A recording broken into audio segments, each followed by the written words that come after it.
What's going on, everyone? Welcome to the Season Gaming Bitcast. Episode 181 is a fabulous holiday weekend here. And so we have a special guest today, along with just a reflection show as we look back on the majority of 2021 and our new consoles in the Xbox Series X, S, and PlayStation 5. So, Mr. Dan Rodriguez can't join us today. He's got some holiday engagements with family, but as always, I'm joined by my partner in crime, Mr. Tie Guy Travis himself. What's happening, my friend? McClunky, my friends. Hope everyone had a happy Thanksgiving or whatever families do when they congregate. Wouldn't know, but sounds like a good time. All right. And joining us for the first time, I know our audience knows him well. And I meant to ask you this before we start the show, and I forgot because I don't know what you prefer to be called on the show, my friend. But Mr. Steven Johnson, creator of the Everborn Universe, and it's along with all the things that it entails, which we're going to get into. Good morning, my friend. How you doing? You can call me Steve, but I usually keep it at Everborn just because I'm trying to drill the branding into people's head. Sure. So I spent a lot of time coordinating all my SEO. So on Twitter, Facebook, Instagram, TikTok, PlayStation, Xbox, Steam, YouTube, and Everborn and .com. Right.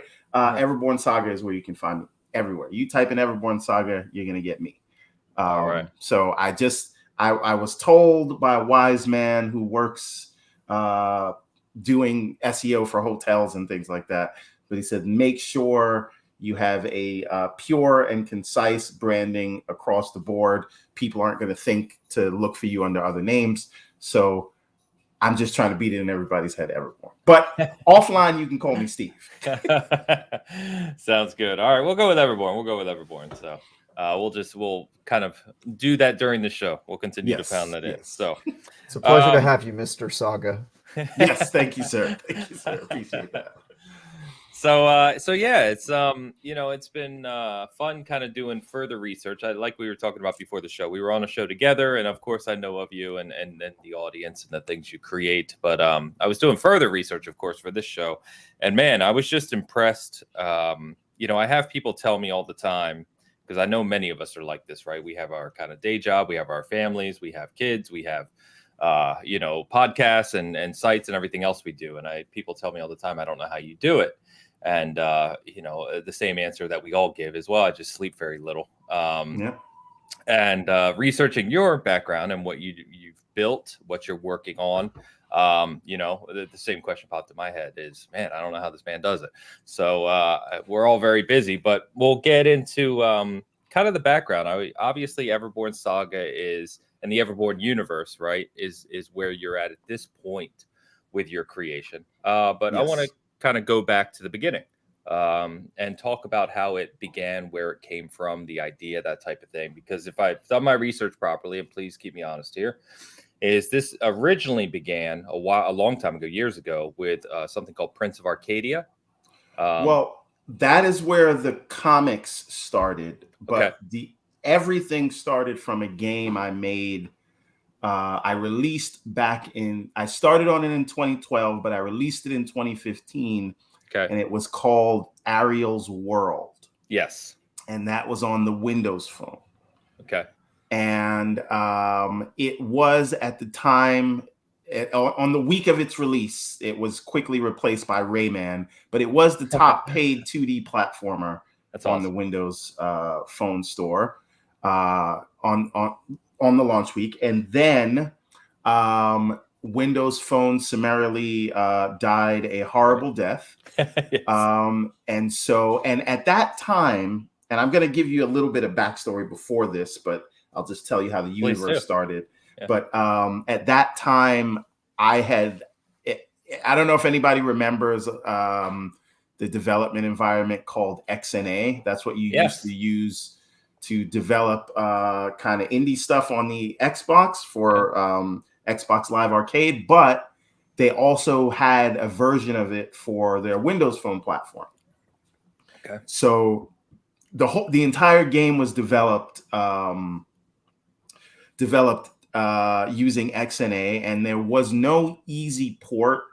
They had some tools, which I cannot remember the name of the tool for the life of me, but there was a tool that you could port it over, but that didn't really work out. So then I said, okay, I'm going to go to Unity and I'm going to make a sequel for this game. And I didn't want it to be housed around that one character. So I had to come up with another name because I didn't want to call it Ariel's World 2.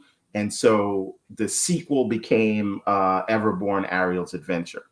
And I started working on that. And in the middle of learning how to use Unity and things like that, I wanted to add a story to it, right? Because the whole idea was Ariel's World was just kind of my love letter to Mario and Sonic. Okay. And instead of Princess Peach getting kidnapped in the beginning, it was like, okay, Ariel's uncle is going to get kidnapped, right? And his uncle is a blacksmith. Well, his uncle wasn't a blacksmith at that time. It's just like his uncle gets kidnapped. You got to find him back. There's no story. That was the plot of Ariel's World. So I wanted to say, well, who was his uncle? Why did he get kidnapped? And who is this Magnus guy who's the final boss in Ariel's World? And so I started thinking about all of that. And then I started coming up with notes. And I said, well, Magnus is this sort of immortal guy. So he is the Everborn, right? So we named the whole thing after the bad guy. It's like if you called Mario Bowser or MCU Thanos, right? But then I said, well, why did Ariel's uncle get kidnapped? And I said, well, he's a blacksmith. He builds weapons. These weapons have magical powers because the weapons are what you pick up in the game as power-ups, right? So each weapon does its own thing. You've got an ice sword, a fire sword. You've got these gloves that bring down lightning. You've got these sort of boots that allow you to dash through walls. And you've got like a cape that'll allow you to throw out tornadoes and then fly on those tornadoes. And you use those to access different parts of the level. So the idea was not a Metroidvania, but a Mariovania. But anyway, the idea was Magnus kidnaps your uncle to reforge him a weapon. And from there, I said, your uncle Baltimore has a secret. He's a prince. And then, well, where is he a prince of? He's a prince of Arcadia. And then things, notes turn into maps. Maps have kingdoms. Kingdoms have characters. And, now we are going on to our 6th book in this epic fantasy that I like to call X-Men meets Lord of the Rings. So, and that's the abridged version. There's a lot, lot more in between. But when I was telling you about my whole development, game development journey, I initially went to college back because I graduated high school in like 2000, and then I got like an associate's degree in like 2004. And then I went into the real estate business. And things were great for those 4 years. And then 2008 happened. Mm-hmm. And I kind of lost everything. And it was kind of like a life reset that I was looking at. Mm. So, I had always been into technology, but I didn't, this is more like reading Engadget, or I don't know if you remember This Is My Next before it was The Verge. Things like that, following the Joshua Topolskys of the world and the Nilay Patels. So I wanted to be in that industry, but I could never get an interview. Like I had a degree, but it was an associate's degree, and people didn't want to kind of hear anything. So I said, well, I am going to have to teach myself how to code if I'm going to want to be in that world. And I said the easiest way to do that is to teach myself how to make a video game. So I started with a game because they tell you the easiest game to start with is Pong. So I made my own version of a Pong game. It's like Pong mixed with Star Wars. It was called Star Tennis. And it was basically like lightsabers that would make the lightsaber noise and spark when you hit the Pong ball. So I did that. and I released that in like 2010. And it was really more of a learning experiment. And that's when I said I wanted to, start working on, a game that I would actually play. And that's what eventually evolved, 5 years later into Ariel's World.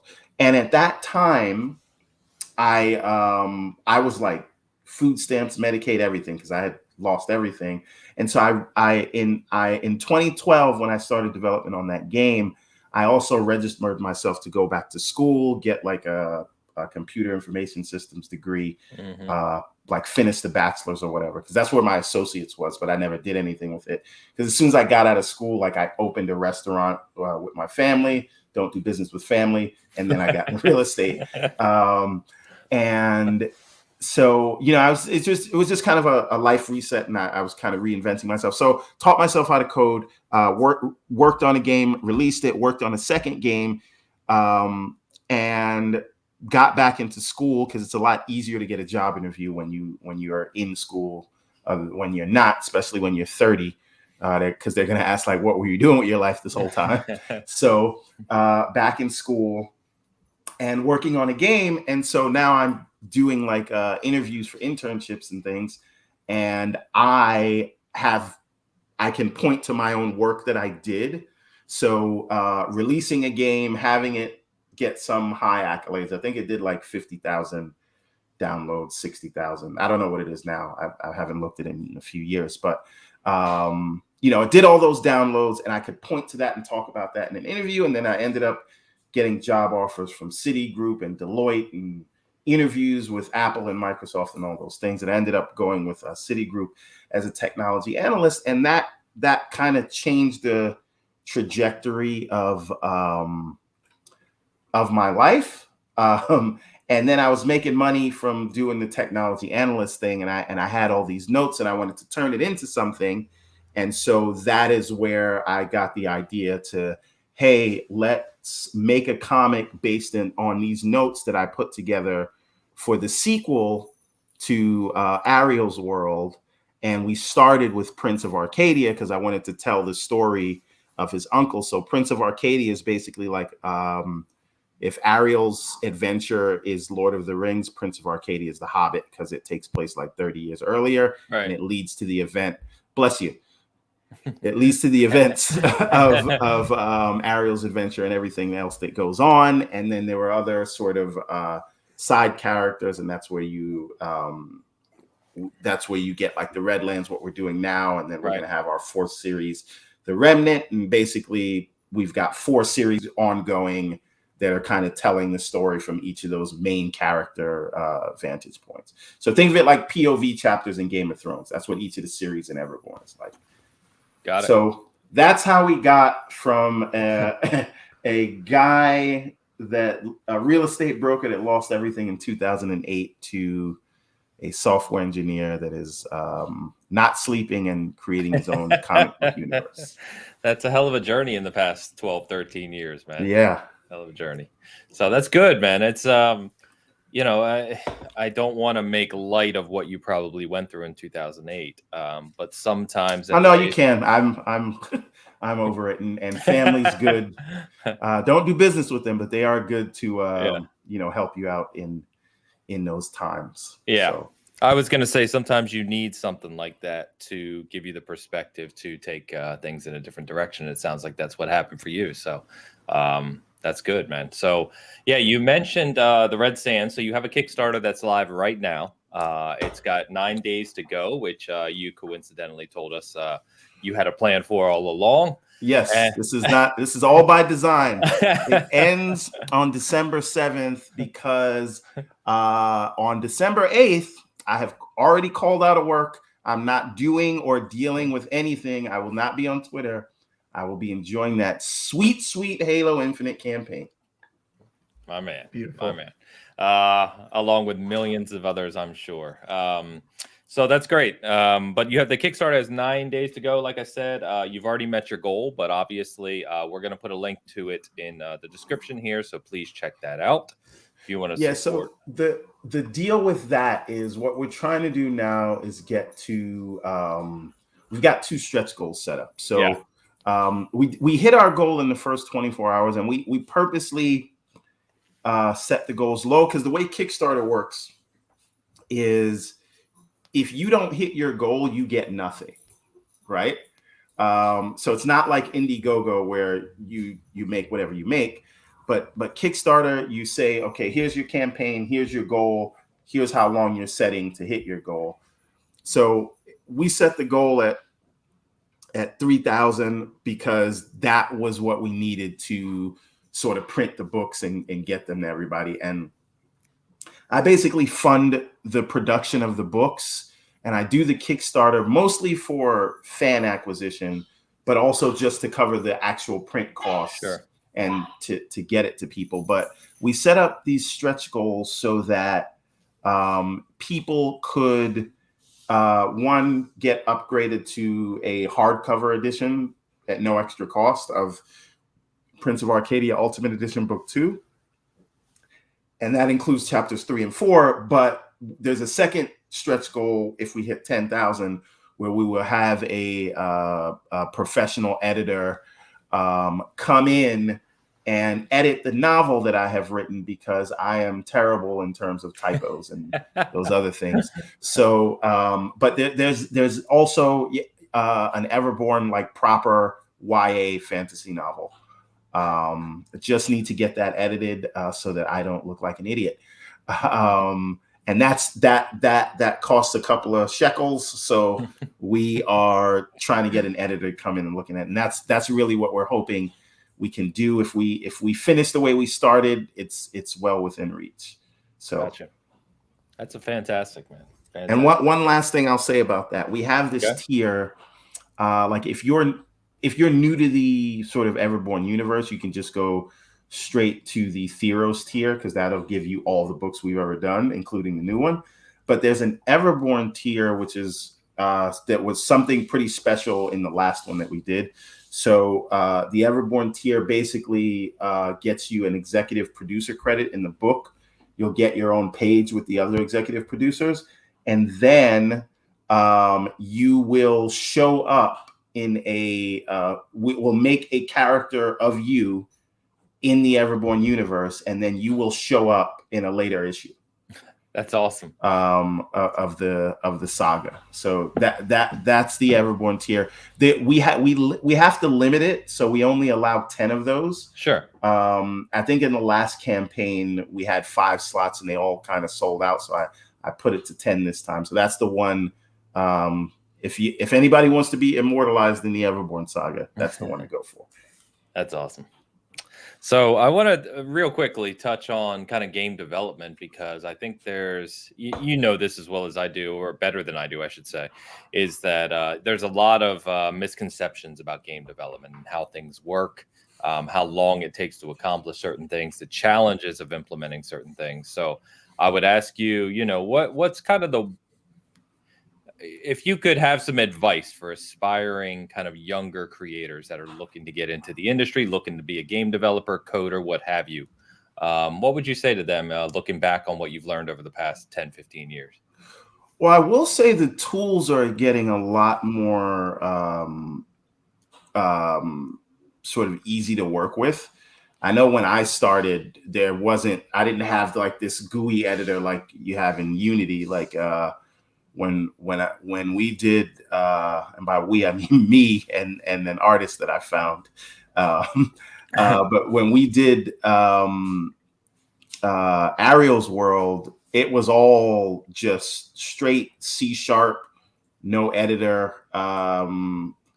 You know what I mean? Because in Unity, basically, you kind of assign scripts to an object, and then that object does a thing. It's a really great tool, and I'd say like right now is the easiest time to get in, because access to these stores has never been easier. Right. And do not discount what you can do on mobile, right? Like, because basically the barrier is the lowest for mobile, and then Steam, and then the other platforms.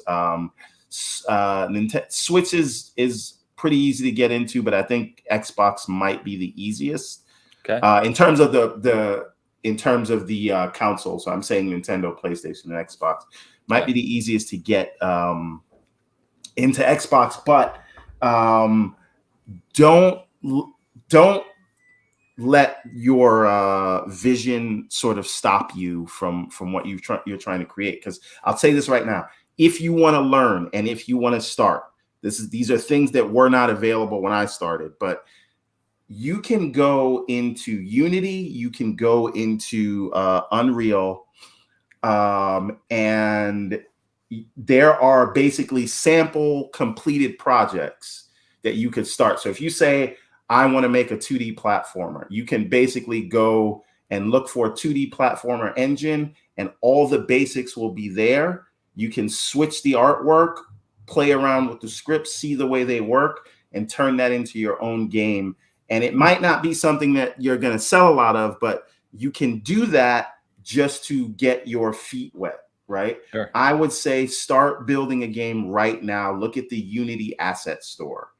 And I think that is the easiest place to get started, and we all can do it. And I think we all should, whether you're going to release it or not. It's a great learning thing, because it is what taught me how to code, like making games.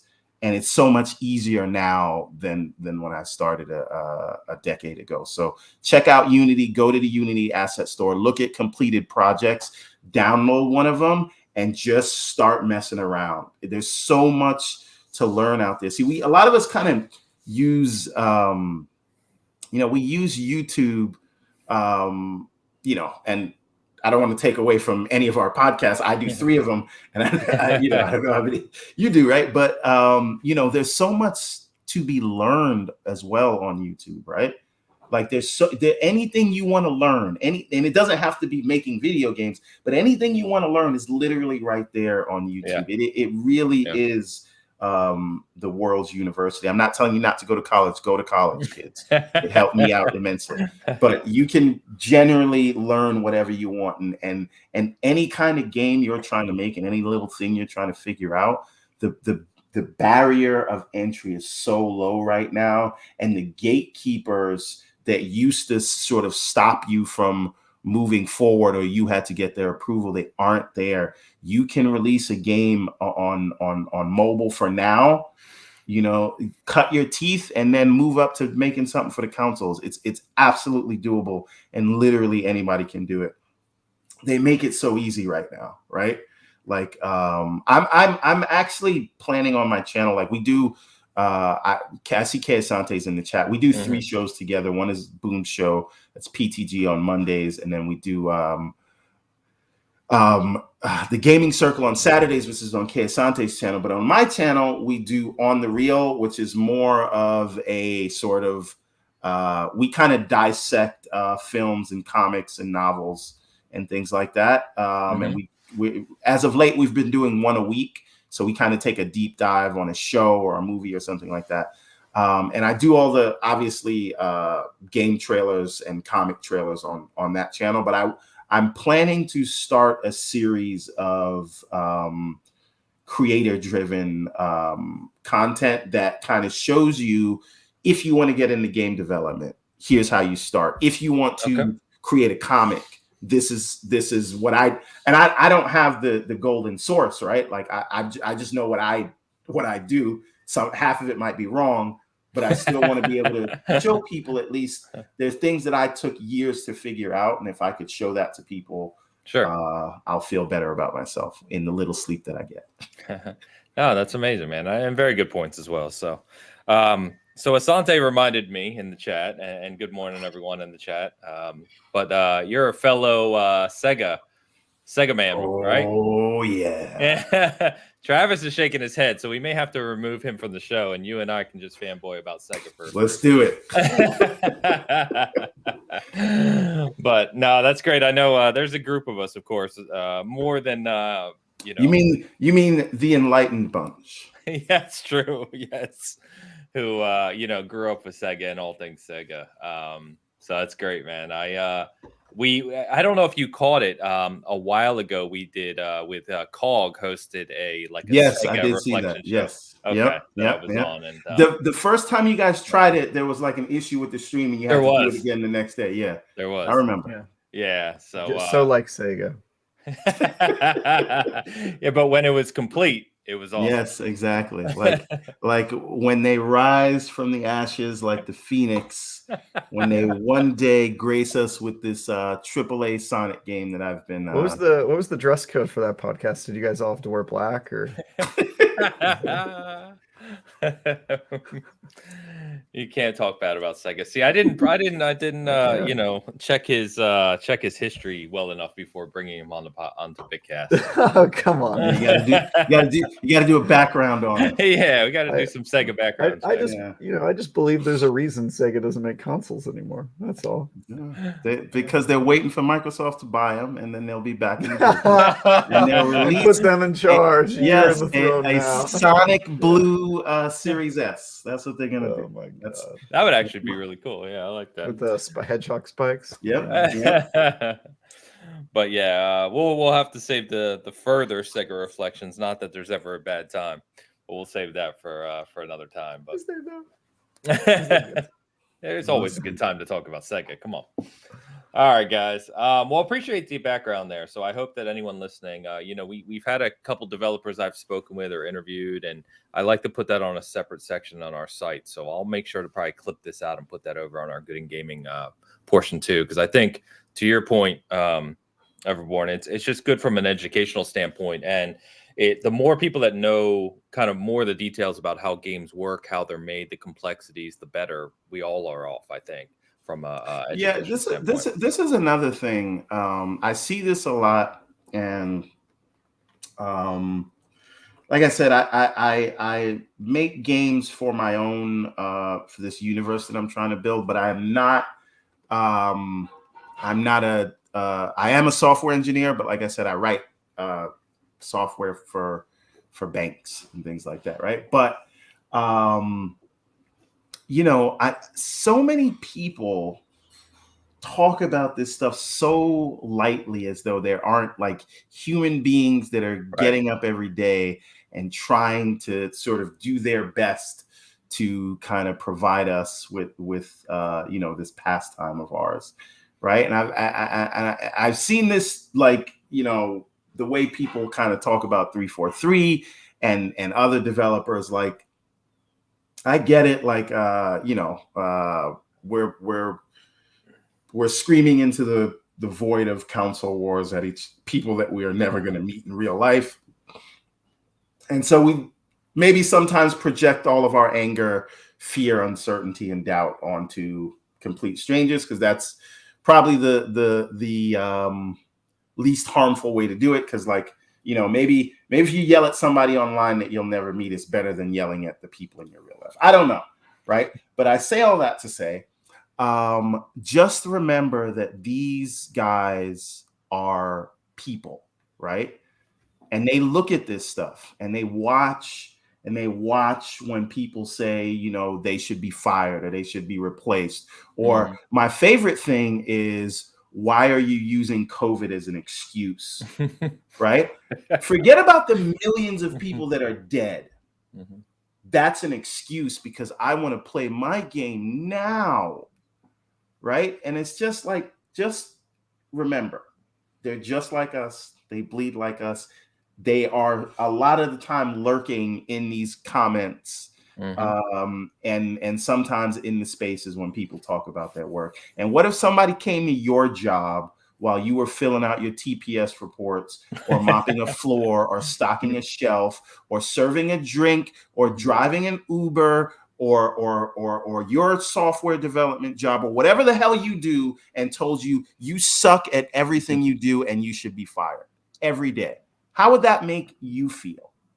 I think that's the IGN business model. You're describing my life very well, actually. Yeah, no, completely agree. We preach about that often here. So you're just preaching to the joining choir. us. Yes, exactly. Joining us in that conversation, and completely agree. So education is important, and the more you know about something, the better off we all are. So appreciate that. All right, guys. So why don't we talk about what we've been playing this week? Like I said, it's a holiday week. There hasn't been a ton of news. Game releases are, pretty much starting to dry up for the year. Obviously, Halo's the big monster we covered quite extensively last week. But, we can talk about what we've been playing. I'll start with you, Everborn, because I've only been playing Halo. I haven't played another game. I haven't touched. Chill. Yeah, I haven't touched another game. So I'll start with you. You've been playing anything good? Okay, so I have a problem. I was going to hold off on Guardians of the Galaxy, so good. not because I hated Avengers. I just I think the service model was sort of misguided, but the campaign itself was fine. But I said, I'm going to wait on that. I don't need to play that right now. And I've been this big proponent of not buying games on day one. We don't have to, right? Because they come out, they're overpriced, and a lot of the times day one, they're buggy. So if you wait to play a game, you will benefit of all the bug fixes as well as a cheaper price. And that's looking out for you and your hard-earned money. Now, I never take that advice because I just keep, while I'm preaching that stuff, I just get caught up with squirrel. Yep. And then I see everybody posting pics about Guardians of the Galaxy. And I knew Forza was going to come out. And I was trying to hold off on that. And then I get Guardians of the Galaxy and I start playing that and I'm loving it. And then Forza comes out. And I said, oh, this is nice. Let me try this. This is great. And then I'm playing Forza for a couple of days. And then the 20th anniversary rolls around. Boom, here goes Halo Infinite. So now I'm playing Halo Infinite, but also I see the announcement that they did an FPS boost for Sonic Generations. So I said, okay, I'm just going to try this out because I missed this game when I came out because I was disillusioned with Sonic at the time back in 2011 when that released. But they were making a big deal out of it, and it was like $20 on the store. I said, I'm going to try this for 2 minutes just for the Sega love, for the culture. And then I start playing it, and I am like, oh my God, all this game needed was this FPS boost. Because when you play Sonic running at full speed in 60 frames a second with all the set pieces, if you follow me, for like a week straight, I had been posting Sonic Generations clips. Because what they did with that game specifically is they took 1 or 2 levels from all of the mainline Sonic games and then remade it in 3D. So it's like literally the same level, but they changed the perspective a little bit. And they rebuild the level so you play it in 2 versions because it's like the Sonic of old meets the Sonic of new because Dr. Robotnik's messed up the timeline and things like that. And they're basically like different universes colliding. It's a lot. It's kind of similar to the plot of Ratchet and Clank Rift Apart when I think about it, but that's neither here nor there. So now you play the same level, you play the old school level, but still with a slight 3D perspective, but all the character models are 3D, and then you play a 3D version like Sonic Adventure style of the same level. Yeah, and you do that level by level, and it is a locked 60, right? And it moves so fast. And it just feels like it could have come out today because it is light years better than whatever the hell Sonic Colors is, which is absolutely terrible. So I had got so caught up in that for a week I wasn't playing Halo Infinite, right? And then I finished that. The Sega blood runs deep. I bleed blue. When I finished that, then I ended up playing Streets of Rage 4. Great game. Just because I was on like a Sega kick. and then I was gonna get back to Halo Infinite, but I said, you know what? Infinite's coming out, the campaign's coming out. Let me replay Halo 5 Guardians because I wanted the story to be fresh in my mind when I went into the sequel. So I played this whole week. I just completed yesterday the Halo Guardians campaign, Halo 5 Guardians campaign. Okay. And I gotta say, I didn't hate it. Yeah. I did not hate it. And I feel like there's this universally accepted opinion that is not necessarily fact that game was horrible, right? Yeah.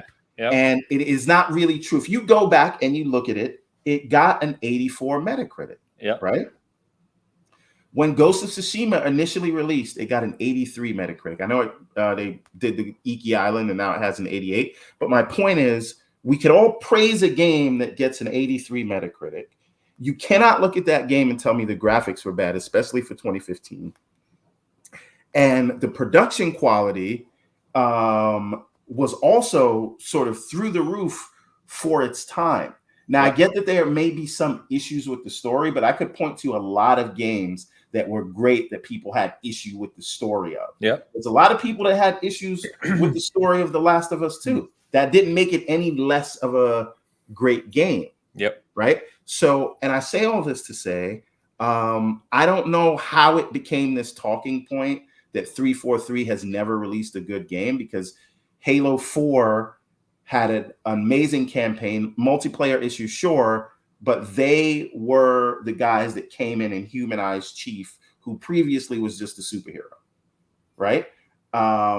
And they took it to the next level in 5. I think Locke should have had his own game before they put him next to the against the Master Chief, but neither here nor there.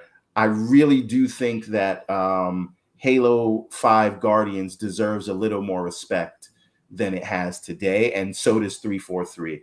They've released an 87 Metacritic game, which is Halo 4. Master Chief Collection, if you want to give them credit for that, that was an 85.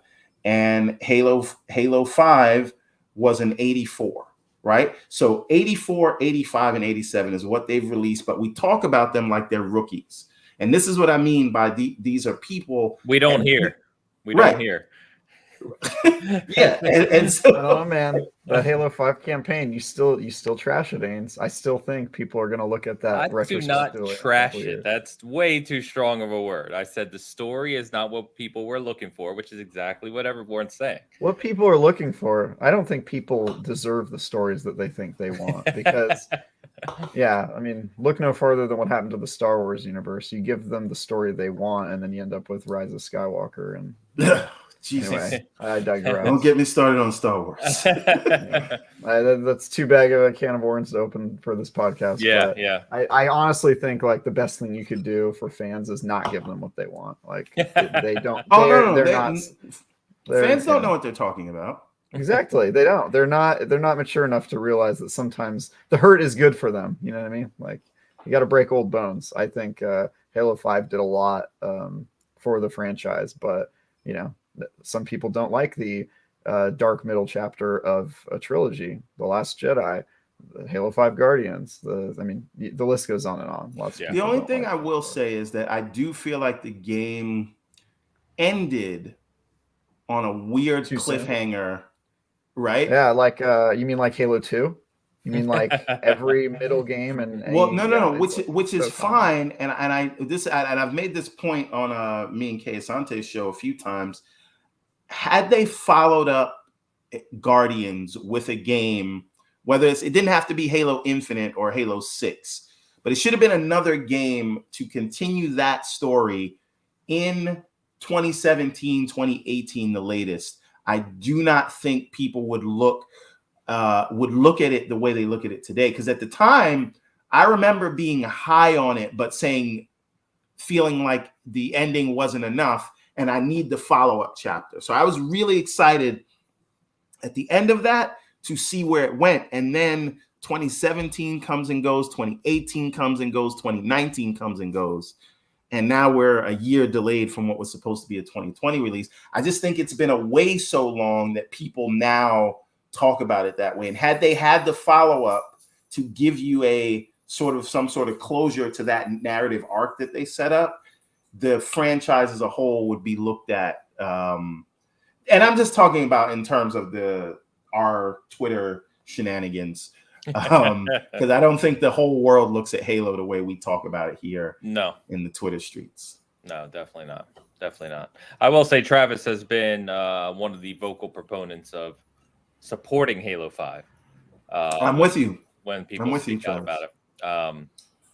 I think people will look back on it and think of it better than they did when it came out, because people forget the same thing happened with Halo 2's campaign. Yeah, like sure so did. many people hated it, and then it took like what, 8 years, and then people were like, oh yeah, actually the Arbiter's like one of the best characters. And the only thing I fear is that in this day and age, companies tend to react a little too much to fan feedback, in my opinion. Sometimes you stick with something, like they stuck with Arbiter and people learn to love it. So my only worry is that they, will never go back to Spartan Locke, and people will just look at that and be like, oh yeah, it was a failure, when really it was sort of just the beginning. Which no, they gotta go back to Locke, man. I feel like Locke. I think there's I hope they do, but there's definitely a chance that they don't, just because the Halo 5's original sin was only having 3 missions where you play as Master Chief. I mean, let's be honest, that's why people don't like that game. Like they want to play as Master Chief. So and Blue Team too. It was the first time in a game that we got to play with Blue Team, or you hear about Blue Team. What's another thing I didn't like, and I know that it made sense for what they were trying to do, because Halo 5 was kind of built around the 4-player co-op. The idea that you could fall in battle, right? And then you call for one of your teammates to come and get you. And it always rubbed me the wrong way having Master Chief yell for help from one of his teammates, right? I'm like, if Master Chief goes down, let me just start the level over, or from the checkpoint or whatever. Play on Legendary. Isn't that what happens? Well, that's one of the few Halo campaigns that I did not play on Legendary. I don't think it happens, but your AI partners are pretty useless on Legendary. They don't useless on normal. Can't you not get up on Legendary? I think you just go down straight up. It's like on Halo 2 as well. I don't remember. Yeah, I don't remember. But to what you guys were saying too, I think, and we've talked about all this before, we don't have to stay on Halo 5, but Locke himself, you just nailed it, Travis. Locke himself is an actually very interesting, and I think would be a fantastic character. But we've said it so many times. The issue a lot of people have with Halo 5 is that the mainline Halo games are Chief's games, and people look at Chief as an icon, and they want to be Chief. And when you come into a game with the build up to Halo 5 being Chief, and remember, we already talked about Halo 4 being an amazing Chief story, right? In my personal opinion, the best Chief story. And then you go to Halo 5 with all the marketing, and you're like, all right, let's go. And then suddenly you're playing 2/3 of the game as someone else. It's the same, to your point, same thing that happened with Halo 2 and why Halo 2 was criticized so heavily. But another thing, and it was a tall ask to say that, like, because you come into this thing where, like, obviously, so he meets Chief, and then obviously they work it out, because that's how all of these narrative threads go. All the civil wars, right? The civil wars are always end in a hug, yeah. but like, I don't know Locke, right? And yes, I watched Halo Nightfall. It was terrible. It was bad. It was like a fake. Not what's great. that movie with Riddick? Chronicles of Riddick. No. Before Chronicles of Pitch Black. It was a fake Pitch Black. Yes. But I watched all of that. Channel, like TV show, like the really bad special effects and like really tough. This is why I'm actually like not super excited for this Halo TV show, and I'm less excited that Showtime didn't want it anymore and kind of hawked it off to Paramount Plus, which I paid for a year of the subscription just because of Halo, and we shall see how that turns out. But anyway, I don't think Mike Coulter, and I know he's not the one who actually did the mocap or the voice in the game, but I'm just judging by. Is he not? Nightfall. So no, in he's Halo the 5. face. He's the face actor. They had to switch face model because he left to go to Marvel to be Luke Cage, and they hired another guy, and I forget his name, to basically replace the voice in Halo 5. Wait, when did that happen? After the game came out? No, he did, but I don't think he did the voice in the game though, right? He did originally. They changed it. Okay. Wait, so it's gone? You can't play the version with his my voice? memory is completely shot in chat. You can I remember it being his voice in the game. Like I'm pretty sure they updated it with the new voice because they knew Mike That's Coulter was crazy. he wasn't going to be Locke anymore, so they had to. He got Dinklebotted. No, remember Peter Dinklage and Destiny? Yes. They replaced it. Yeah, but I do not think Mike Coulter to begin with was the right person to play that character. I think of Mike Coulter like I think of Henry Cavill, which is really looks the part, but does not have the charisma for it. Because I don't want to turn this into a movie thing, but I don't think Henry Cavill has the charisma to be Clark Kent and Superman. But I may be in the minority there, and that will be a rant that I say. Charisma? I think that's why he's perfect for Superman. Lacking charisma. But see, I come from the days of Christopher Reeves where he could take off the glasses and you believe that he's a new person, right? Like, so I feel like you need some of that to make the Superman character work. I feel like you just need eyeballs that can stop a bullet to be Superman. Okay, all right. I got the history here. So sound like Zack Snyder now. So Mike Coulter appeared in the Halo 2 anniversary, right? When they updated it and added new cutscenes and stuff. Did Halo Nightfall. Then when at the end of 2014, when he was picked up for Luke Cage, basically they kept his likeness in Halo 5, but they hired Ike Amadi, who also was a character in Mortal Kombat 11, to voice him. So it's his face in Halo 5, not his voice, as we talked about. Yeah. So he wasn't Dinklebotted.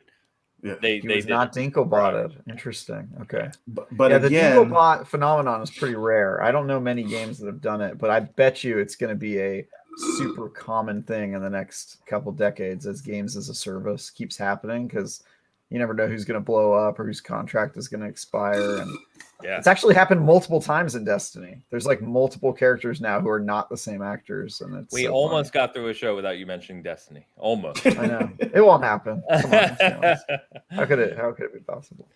But I say all that to say, So Halo,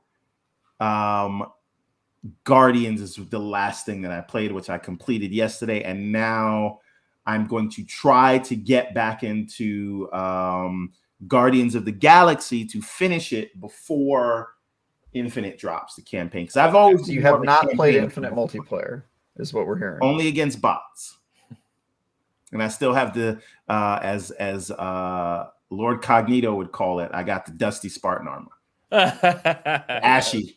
I'm the ashy Spartan right now. Yeah. Yes. All right.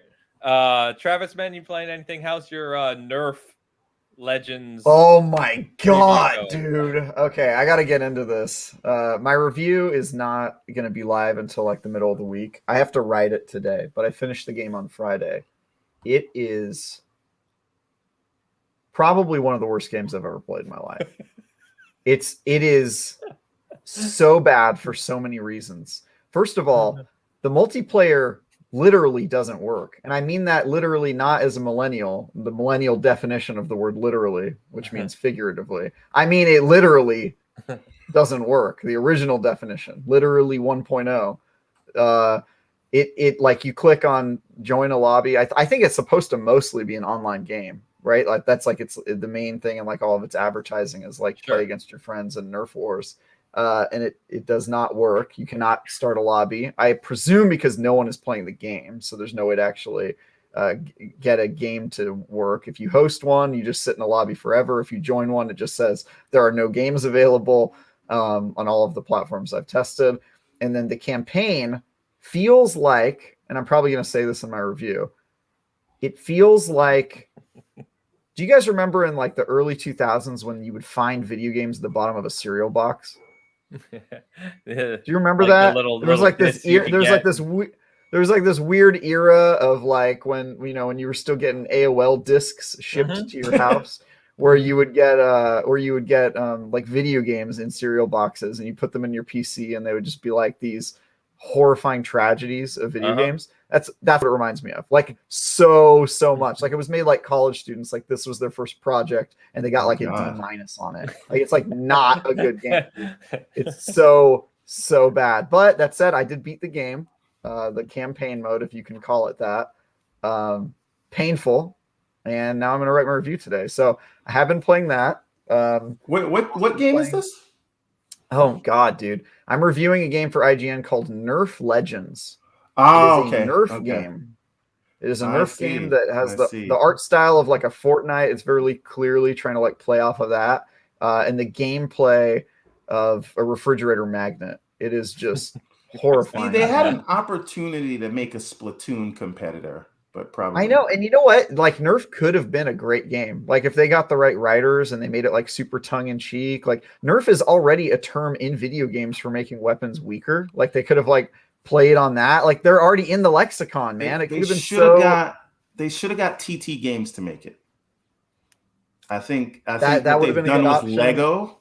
This was made by a developer I've never heard of. I don't know anything else they've worked on, but man, it is a nightmare of a game. Jesus. Wow. Like I'm gonna have a hard time writing this in a review form. I have no idea what score I'm gonna give it, but I beat the game on Friday or Thursday or something, and I had to play it in small bites. You ever play a game so bad you have to?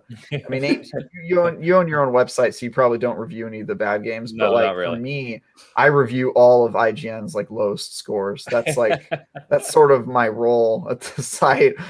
So I'm very used. I'm actually good at playing really bad games. Like I can figure out in a couple hours like how to make a game crash if it's bad enough. Like I know the things to do.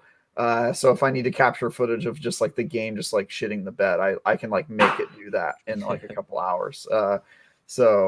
Anyway, that I spent a lot of time playing that. I'm playing the new Pokemon game on the Nintendo Switch. I'm sure no one here cares about that, but it is a pretty nice remaster, remake, whatever you want to call it.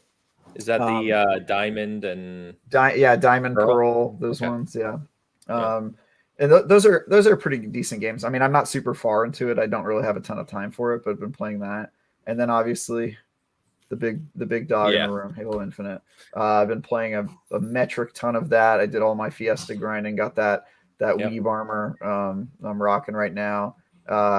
And I've also been getting my girlfriend into Halo, which is very surprising. If you like, for her, she's not super into you know her age. She plays like dating sims and stuff. So like she's been getting super sweaty into Halo. Like she started off with Big Team Battle, then she wanted to try Fiesta because she wants the samurai armor.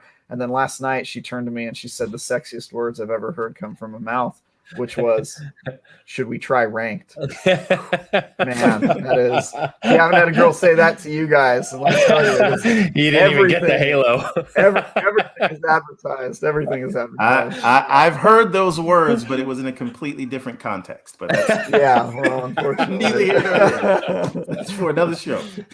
Should we try ranked? Wow, you guys are into some stuff in that household. So yeah, we played the ranked playlist last night.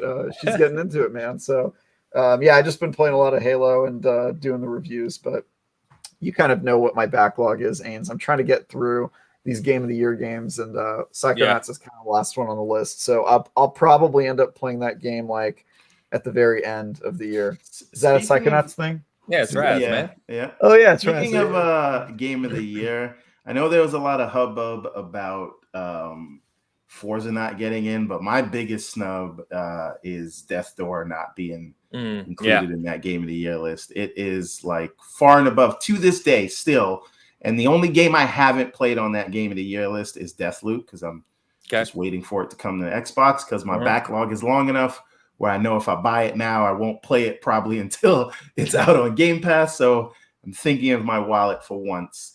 But I really feel like Death's Door should have been on that list. Maybe even, to me anyway, more than Forza should have been. But that's that's my personal thing.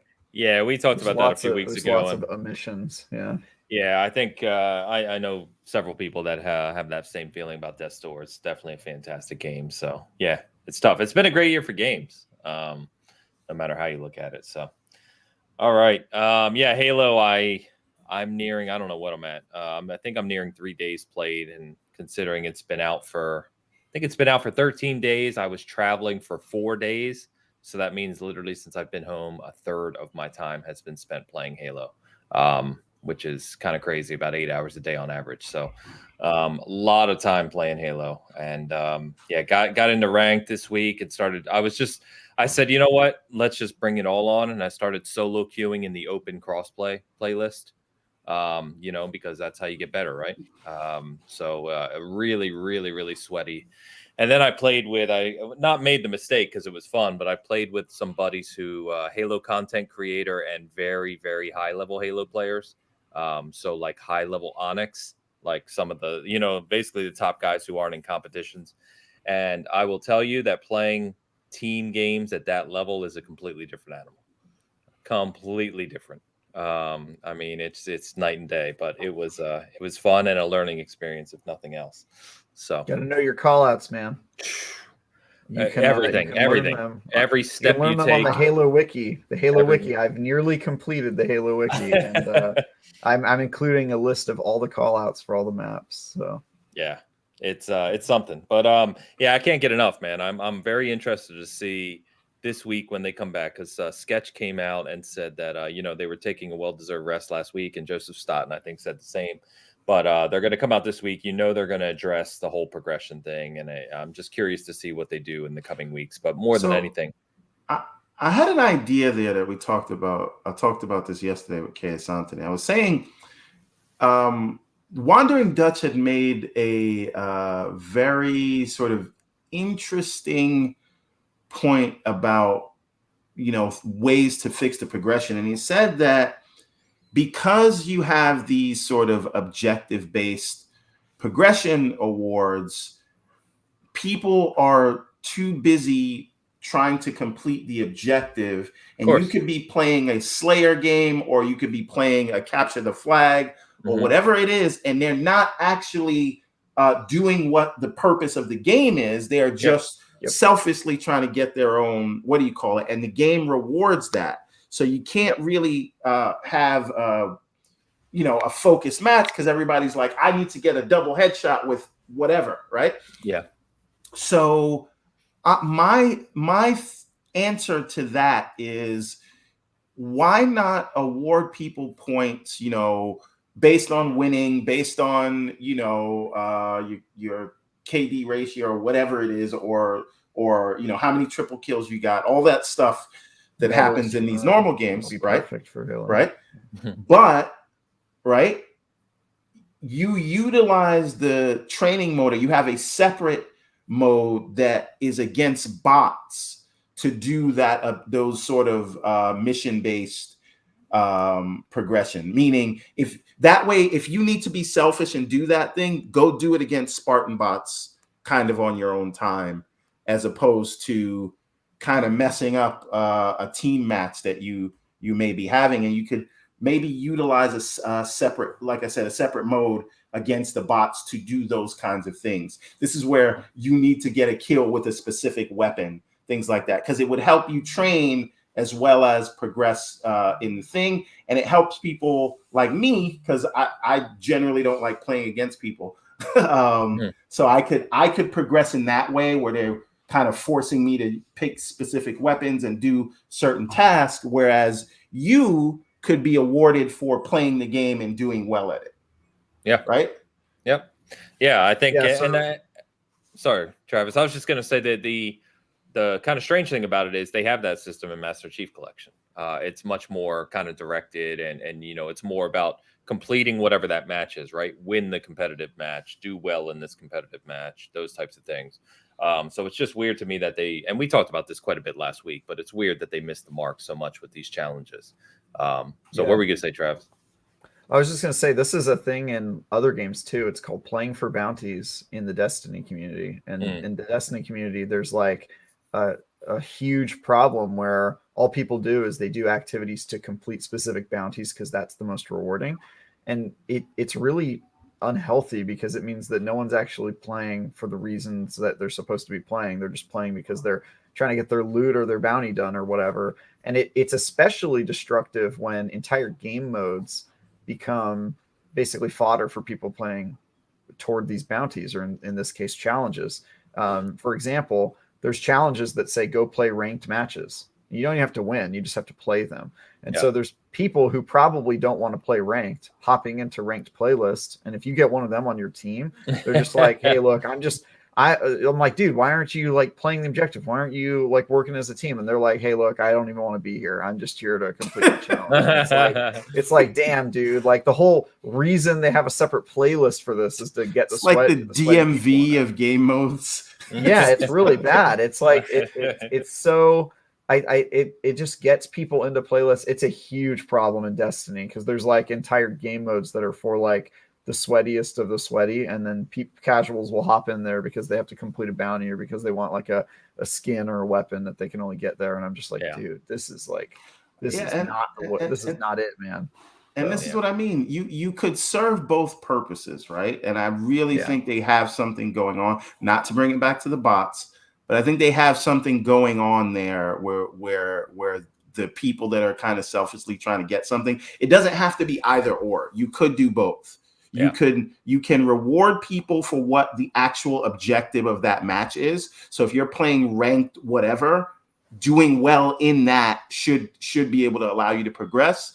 And then all that objective based stuff for the people that don't care about ranked matches and playing capture the flag and things like that, they have another way to progress. Right. So great. And I also tweeted about that this week. Like I'm so perplexed that there's no incentive to win.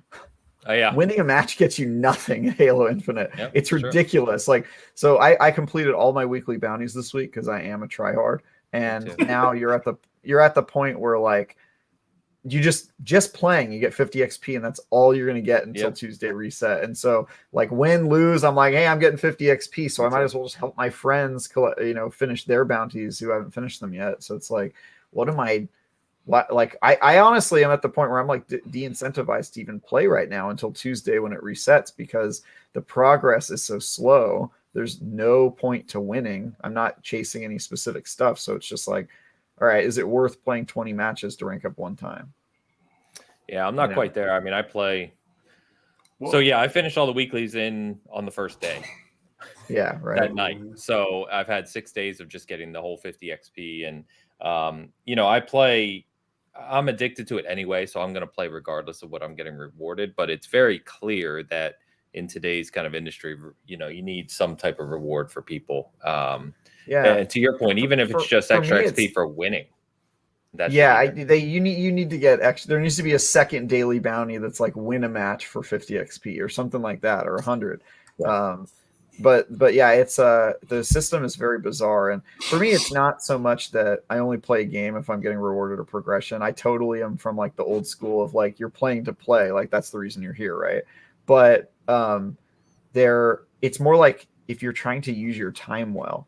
Like I know I'm gonna have to play it a lot next week when there's new bounties anyway. So like, should I use my time this week to do other stuff that I need to get done, like working on the Halo Infinite wiki and doing all the other stuff I've got to work on, and then just play again on Tuesday? And when I'm thinking about just min-maxing my time use, it's like, well, I'm going to have to play more next week anyway, so I might as well take care of other stuff. It's like really weird to have like a full list of reasons to not play right now. You know what I mean? Like that's not what you want in your ecosystem. So I'm glad they're getting a break. I'm sure their multiplayer team deserves it, but yeah, we definitely need some progression changes, and I'm confident they'll deliver that. I mean, 343 is one of the best community manager companies out there. So yeah, I think we'll look back on this in a few months, and it'll be a completely different thing. That's another thing that sort of excites me about this whole Infinite endeavor is that like the team that was dedicated to supporting the Master Chief Collection has now kind of moved on to Infinite. So it really tells me, and they were sort of really in tune with the community, but it really tells me that these things like will change and it will be evolving. And because I think that's a pretty good team. I know Master Chief Collection launched with issues, but they kind of worked to iron a lot of that out, and they were constantly evolving that. It was basically like the precursor to what Infinite's going to be. So I'm super interested to see the new game modes that they come up with and all the changes that they make kind of in real time based on the feedback. But again, don't listen to us too much, because Halo fans, and I include myself in that list, are crazy people. So, this is true. This is very true. Guilty as charged. All right. So, yeah, we talked about Halo a lot last week. I think, we'll see. We'll see what this week brings. And, of course, campaign is very soon, so which is hard to believe almost. But anyway, DE was agreeing with you, by the way, in chat, Travis, about Destiny and the same type of thing. When Halo games have to be pinnacles, can't play in Destiny, got to chase that artificial power grind to be raid ready or Grandmaster, I believe that means, right? What is Halo? I want them to add raids to Halo Infinite at some point. Get out of here. No. You guys and can we just put this other game inside the game? Can we put a Battle Royale inside Halo? It's just let Halo be Halo, man. It's what it's good at. I know, man. I want to raid with grappling hooks. That's all I want. Yeah. All right. So let's talk about kind of our main thing we were going to discuss this week, which is, kind of where gaming is right now, but primarily 2021 and the new consoles, right? Xbox Series consoles and PlayStation 5. And we'll start with Series X, Series S, no matter which one you own, or if you have both, of course. But I was looking back on this first year, and, one of the things I think people were concerned with out of the gate with the Xbox side is kind of lack of big games, kind of showing off the new hardware. They were more focused on kind of services and features and those types of things. But, thinking about this first year now, when I look at the whole kind of thing of the hardware itself, the quality of the hardware, the quality of everything that's happened with backwards compatibility and FPS boost and auto HDR and all those things, how great Game Pass has grown over the last 12 months and continues to evolve. I got to say, I'm really, really, really enjoying the Xbox ecosystem at the moment. And I know I'm not alone, but I know even people, friends I have and others I talk to that are primarily PlayStation players, as a kind of where they kind of live, if you will, are really starting to kind of see this future vision of what Xbox is doing and really enjoying it, because it's just a nice place to play games. You know what I mean? There's good hardware, there's good services, there's good support, and there's always something new to play, which is really, really cool when you're invested in it. So as you guys look back, you think about kind of Xbox in its first year with the new consoles, that is, where are you at? Are you feeling the same? Are you disappointed? Are you happy? What do you want to see out of Xbox going forward? So I'll say I think this has been, all things considered, like a really strong start year. And I think that they were kind of slow getting out of the gate. But that never bothered me, because one other fun fact, remember I told you I kind of went back to school and did all that stuff. I had taken like 5 years off of gaming. And so maybe most things that came out from 2015 till 2020 when the new consoles launched, I completely missed. I'd never played God of War 2018, Spider-Man 2018, Gears 5. I mean, not that this is like a high point for Xbox, but I hadn't played ReCore either. Just what most of the games, apart from Breath of the Wild, Mario Odyssey, and almost every 2D platformer that came out on the Switch, because I was working on a 2D platformer. Sure. I was kind of playing those for research, but I really wasn't gaming. So like Witcher 3, Red Dead Redemption 2, all those things have not played them. I completed God of War 2018 and Spider-Man on the PS5 this year, and I'm gonna complete Horizon in January before the new one comes out. But I say all that to say, because I had missed all of that, I was just blown away to be back in gaming, and all those games that I missed, I was just playing them. So to me, the idea that the people say the first 6 months was dry for the Xbox, that wasn't the case for me. Sure. Right? Because and this is the point.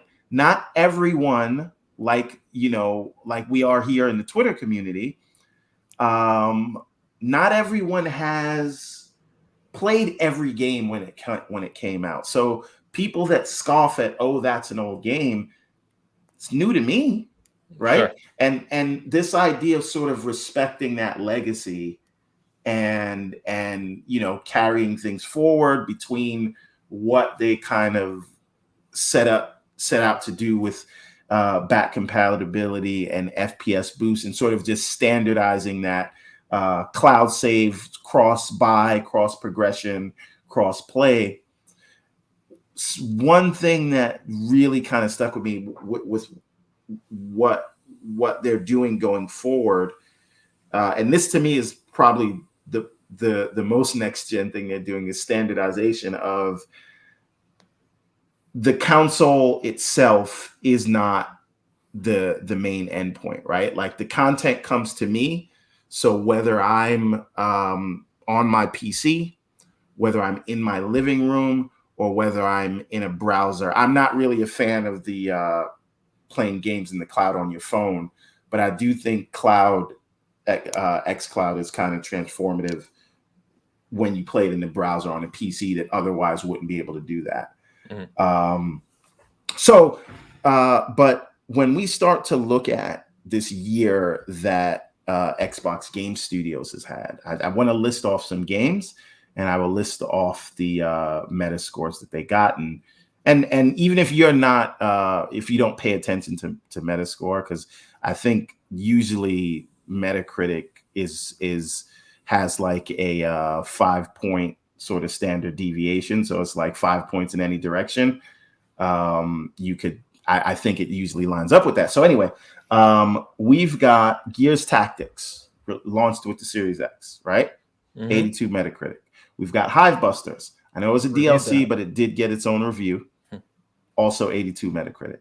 We have Flight Sim, 90 Metacritic, I believe, right? Mm-hmm. We have Psychonauts. What is that, like an 89? 89. 89, yep. Right? We have Forza Horizon 5, 92, highest Metacritic game of the year. We have Age of Empires, 82, right? And, again, I know this is not on the Xbox, but in terms of what the power of Xbox Game Studios, we also have Deathloop, which was another, what was that, 89 or something like that, 88? It's up there, 87 right? or 88, yeah. Right? And the Halo multiplayer is getting rave reviews, and I haven't heard much in the way of bad in terms of the people that have been able to preview Halo Infinite. So that may be high up there as well. Yep. Think of that, and then think of the variety in all the games I just mentioned. That for what Xbox Game Studios is doing, and that's before we come to 12 Minutes and The Ascent. And I wasn't really a fan of the Medium, but people did like that. Obviously, I'm a Death's Door stan, right? And that was exclusive for a little while. So when you look at all those games in just 1 year, I can point that, take out Deathloop and take out Age of Empires, because that's PC, although I kind of look at it as one thing. Sure. But let's take it out for the guys that only have consoles, right? If we're including 12 Minutes, The Ascent, Death's Door, and the Medium, we're talking about 10 games this year. Wildly different genres, all at the moment when they came out, kind of were mostly a big deal. That's nothing to scoff at. And so this idea of variety, this idea of bringing forward the old content instead of throwing it behind you, is it's a big deal. So, and I think this is sort of the future of where we're going. And I think Sony will get there too, which is whether you have a console or not, it doesn't matter. We're going to bring the content to you, and this idea of keeping your progression, keeping your backlog, keeping your library, bringing it forward, and you getting to games with you get to them, and the games and the content coming to you. I think them being able to prove that vision and prove the power of Game Pass, I think it's been a resounding success. And last thing I'll say is, I just want you to think of the media coverage and the overall tone of the conversation around Xbox between 2018 and 2021, right? Think of the way that people talk about it, right? Like Xbox used to be can't get right. I don't know if you remember that movie Life with Eddie Murphy and Martin Lawrence. Yeah, but that's what they were, and now everybody's afraid of sort of who they're going to buy next, or just praising Game Pass and truly excited about what's on the horizon for them. So I think that in and of itself is no small feat, and they were able to do that in a very short period of time, considering how long they had been running the brand into the ground. So I think it's been this year, in terms of making up ground, has been a resounding success. So. Yeah. Travis?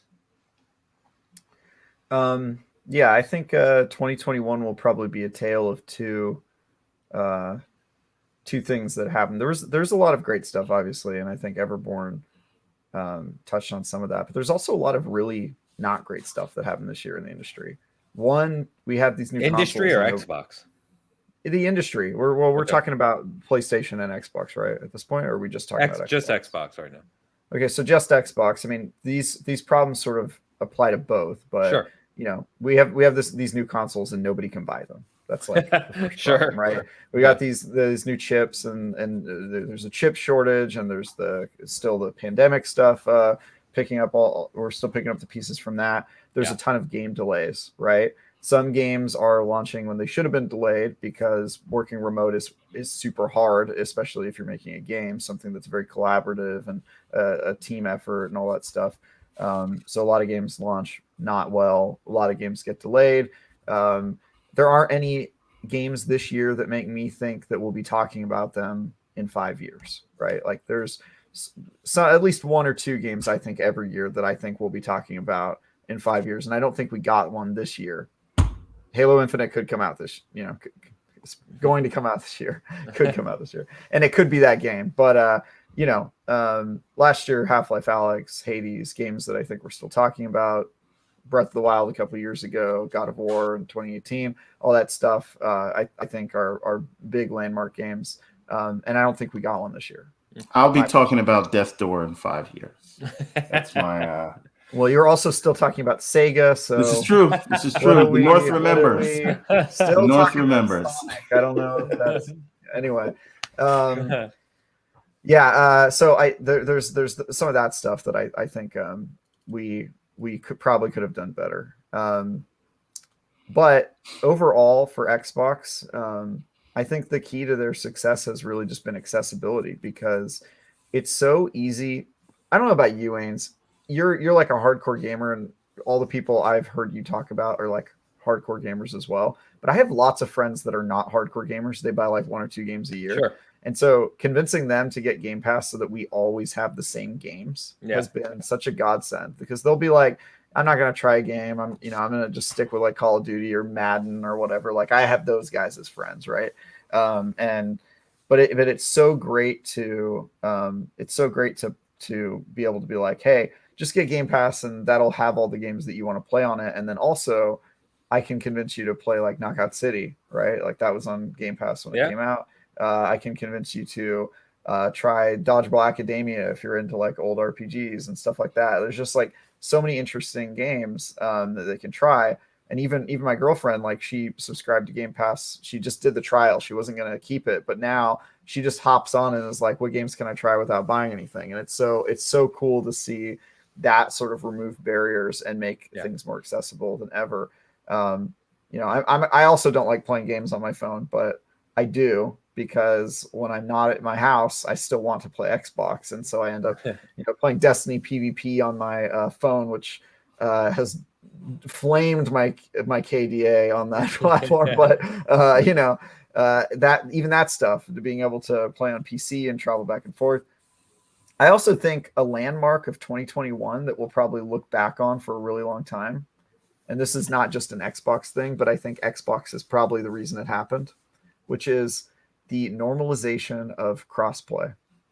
That was huge this year, and it sort of started last year and even in 2019. But I feel like Xbox had been chipping away at that for a really long time, and this is the year where finally games started coming out, and it was sort of the expectation. Like now, when a game comes out, it's like one of the first things people ask about, and when the answer is no, they're like surprised / disappointed, as opposed to in the past where when the answer was no, they were like, well, yeah, of course it isn't, right? Like that was sort of like the norm. So I think that's huge, and I think Xbox deserves a ton of credit for pushing the industry in that direction.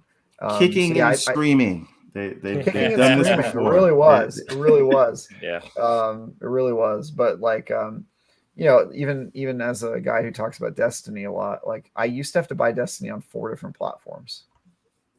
Like I had to, like for my job, and also there are people who have friends on certain platforms on PC and then on PlayStation, and they're buying the game multiple times. I was buying it 4 times, and now it's so much more consumer friendly when you can cross play. You can play on the platform you want, and you can connect with your friends on all the platforms. Cross save is even better. That's also becoming way more normal. And I think I think that like the accessibility is probably something that 2021 will be really known for. Success of Game Pass more than the games itself. That said, there were some really good games on Xbox. Some of them were in Game Pass. Some of them were surprises, like Death's Door, total surprise in my book. Guardians of the Galaxy, didn't expect to be thinking that game was a lot of people loving it, man. We've talked about it. That definitely makes my top 5 this year for Game of the Year. So yeah, there were a lot of games that definitely surprised me and were good. But yeah, I think a little bit of good, a little bit of bad on Xbox's side. I just bought the 2 terabyte external SSD card that they're selling. Nice. For $400. This is I want you to think about that. That is the price of a PS5 digital. I would have paid $4,000 if they would have made it a 10 terabyte. That's what I'm saying. Like I am. That's another thing that really I feel like Xbox needs to work on is the storage situation is untenable. I mean, both sides need to work on this, but if your games are now a terabyte, like if it takes a terabyte, you can't sell me a drive that's just a terabyte. You can't sell me a console that only has 512 gigabytes. That's insane. I own games that can't be played on the Series S without an external drive. That's nuts, dude. That's you own COD is what you're saying. I own Call of Duty. Yes. It's kind of crazy. I will say another thing Xbox really got right this year, and they sort of did it last year because that's when the consoles launched, but the Series S is amazing. Yeah. I own 4 Xbox Series S's, 4 of them, which is too many. That's way too many. Yeah, I know exactly. That is a great question. The answer is because when you see one, you're like, well, it's just $300. Like I'll pick one up. I'll get one for the other room. Like it's so great. I've been having an ongoing debate with Mr. K. Asante there. Yeah. And I have been on record as now I own a Series S. I got one for my girls and they love it. But they only play like Minecraft and Roblox, and it loads so much faster. So that's all they know. That's all they care about. They had it. They had a series. They had a 1S all digital. Yeah. So which is the Xbox SAT edition. But the thing is, my argument here is that. In the former half of the generation, any generation, it's the hardcores that are onboarded first.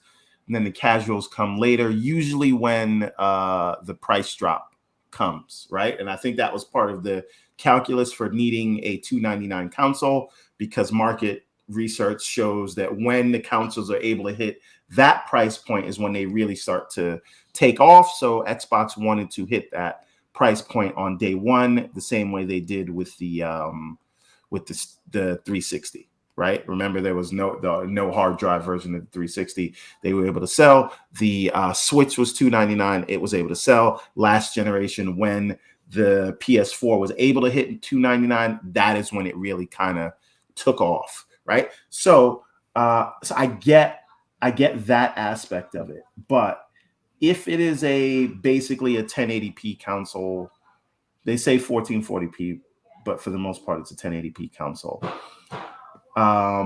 My thinking is that cloud gaming is a lot better than I thought it would be, especially, and I'm not talking about on your phone. I'm talking about on your console where you have either, dedicated Wi-Fi or, plugged in Ethernet. Yeah. The latency is almost. I think I get where you're going with this. That, like, with cloud, maybe there's no reason for a Series. It feels redundant to me with the cloud. I completely disagree with that for a number of reasons, and this is just my personal experience. I live in San Francisco, where the internet's great, so I probably could play cloud. But cloud is such a limited platform right now. You can only access a couple dozen games through the cloud. It's not. I own 3,000 or 4,000 games on Xbox, and on my Series S, I have all of them with me. Right, I can download them at any time and play them. It doesn't matter if I'm traveling or on a plane or whatever and have to worry about my Wi-Fi. So I think there definitely is a place for the Series S. Also, games just tend to play better on more consistently on local hardware, and I think there's a reason for it. And personally, like, I'm the type of guy who I think 4K is overhyped, and I own an 8K TV. Like, yeah. I have all the reasons to play on the highest settings and all that stuff, and have a big TV and all that. But having the Series S and just being able to, like, pop it up. I have a friend over and we're trying to play a multiplayer game that doesn't support split screen. Okay, well, I've got a little backup Xbox here. It's 1080p, but who cares, right? Or I'm playing at a friend's house and I brought my Series S with me because it's so small. All it's missing is a handle and it's basbasically a GameCube, right? Well, like I just think that there's a place for that. I'm with you on the 4K being a misguided requirement. I really, even with the Series X, I kind of wish game developers would maybe focus on like 1440p upscaled and use the rest of that available power to give you more consistent frame rates. Now. Yeah, I mean, I suppose. Yeah, I mean, that options are always good, right? But yeah. I like, really, if there was a way to kind of standardize around 1440p with higher frame rates and particle effects and things like that, I don't feel like most people could tell the difference with their naked eye, like without Digital Foundry telling them. And Guardians of the Galaxy is a prime example of that. So many people were like, "This game looks amazing! Oh my god, it's great!" Digital Foundry is like, "By the way, it's 1080p," and then all of a sudden, people are like, "My eyes are burning." Right? Returnal was that way too. Yeah, exactly. Yeah, people, there's the way overhyped. People are saying like, "Oh, if it's not 60 FPS, it actually hurts my eyes." It doesn't. I promise. There's so many nuances to it. 4K in terms of a display image, I'm completely on board with. But what you guys are really talking about is rendering resolution, which is completely different, right? And then you have texture resolution. There's a whole lot of, we talk about this all the time. There's a lot of things that go into creating an image from a game perspective, and 4K is just like, display 4K is completely different than all the other things. But people act like it's like this thing that has to be attained for it to be next gen, and I think that the Series S proves that's not true. Like, sure, the Series S to me feels like a next gen console because it's fast, because it can run every game, because it benefits from quick resume and all that stuff. Like, let me ask you a question. Yeah, I posed this question to Wandering Dutch and Kay Asante yesterday. Is Series S actually the main SKU? I would be willing to bet it's sold more. Yeah, Well, it did sell more this holiday, but I'm saying in terms of, okay, Series S is our main SKU, and the X is an upgraded version of that. And sure, more people might be buying the X now, but that's because you got to be a hardcore to even get these things now. But really, when Microsoft was designing these things, was Series S their main line that they had in mind instead of a side thing? I think that makes sense. Yeah, I wrote an article like year and a half, 2 years ago about where Xbox was going when I learned about some of the dual SKU stats. And the point I made at the time is that, exactly what you're saying is that the hardcore guys like us, right, who are playing games every day and are in tune to the industry will have an X. But there's a global market out there beyond cloud, which is a whole nother aspect that Xbox is trying to reach. And in markets where things are not necessarily as affordable, where 4K is not as prevalent, there's all these different factors that go into someone's decision to purchase a console. You covered some of them, Everborn, with just sheer price point, right? The S is their into the market console looking as it's their workhorse, right? It's the one that they're looking at to be the Xbox in the household. The Series X is the upgraded version of that, for sure. For me, an industry guy, like the X is my premium experience. It's what I want to like review games on when I'm in my home theater with surround sound, all that stuff. And then the Series S is like if I got to play in the bedroom, or if I have to play on the go, I got a briefcase that's got a screen in it, and I keep my S in there. And if I was using the Series X for that, it just wouldn't work. That Series X would not fit in a briefcase. Like there's no way to kind of make that device portable. So I think it's kind of brilliant. And it gives me everything I need. Like when I play on a Series S, I don't think like, oh yeah, this is like a obviously worse experience. I honestly can't really even tell the difference most of the time. When I'm at my home theater, I'm sure if I swapped out my S and my X with an S and played on that, I'm sure I would be able to tell. But normally it gives me a similar experience. It's good enough. And I think that Xbox did this for a reason. The Series S and the Series X are going to be lines of games of consoles that come out. There's going to be an X2 and an S2 essentially, and they're just going to keep these two consoles running in parallel for as long as they are profitable. And I think they will continue to be. You have guys like me only buying one X, whereas before I would have bought, if they were just selling the $500 Xbox One, I probably would have bought 2 or 3 of those. But ultimately, they're serving two markets incredibly well, and PlayStation's only serving one. That's an advantage. Selfishly, I wanted an all-digital Series X. I have 2 Series X's and 1 Series S, but I wanted an all-digital Series X because I haven't used the physical. I haven't used the physical disc since 2013. Right? Like you're so old. This is what I'm saying. Like I would love a $399 all digital Series X. That being said, I do think one thing I'll give the Series S, I don't know if this was in their calculation, but when you're in an ecosystem, like right now, I have this iPhone, right? But I also have a Surface Duo 2, that folding screen thing. Yeah. And I have, for a month now, I have been trying to transition over to the Duo 2, but I'm so ingrained in this hellscape that is called the Apple ecosystem that it is very hard to leave, even though I want to and have wanted to for years. And so I think there's a lot of people on PlayStation that look, that's where their library is, that's where their friends are, that's where their trophies are. It will be hard for them to cut and run and go to another platform.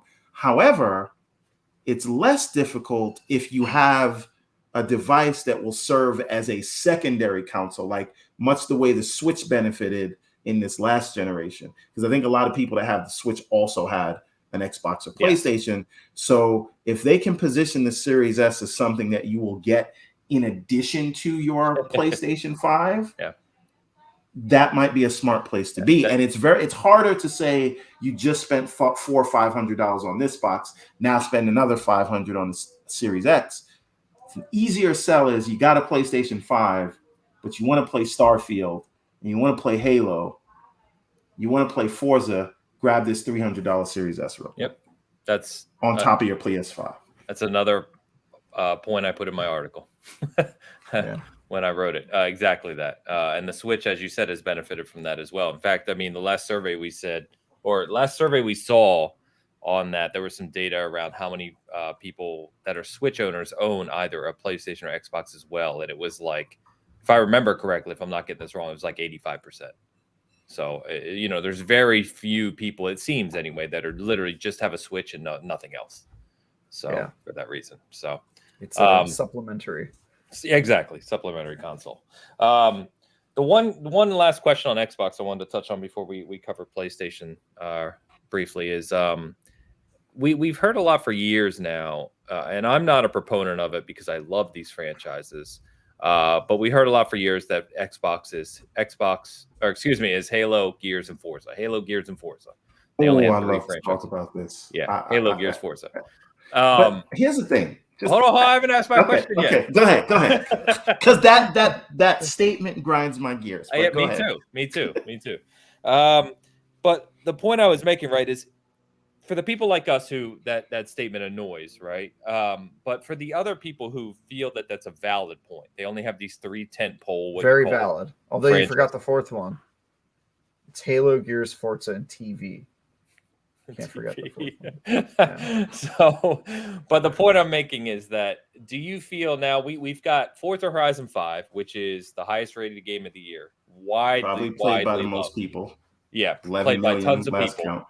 We've got Halo Infinite coming, or half here, where multiplayer is being again applauded. You've got the HCS, most played game on the Xbox above Fortnite and COD. Yeah, it's being viewed more. We talked about all this last week. Viewed more. The HCS hit its record number of teams 2 weeks in a row now.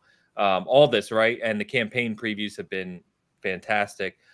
Do you think that Forza Horizon 5 and Halo Infinite have kind of blown a hole in that argument to say these franchises, yes, it's still Halo and Forza, but they're so kind of moving the bar forward that argument was kind of stupid to begin with, or they've corrected that argument?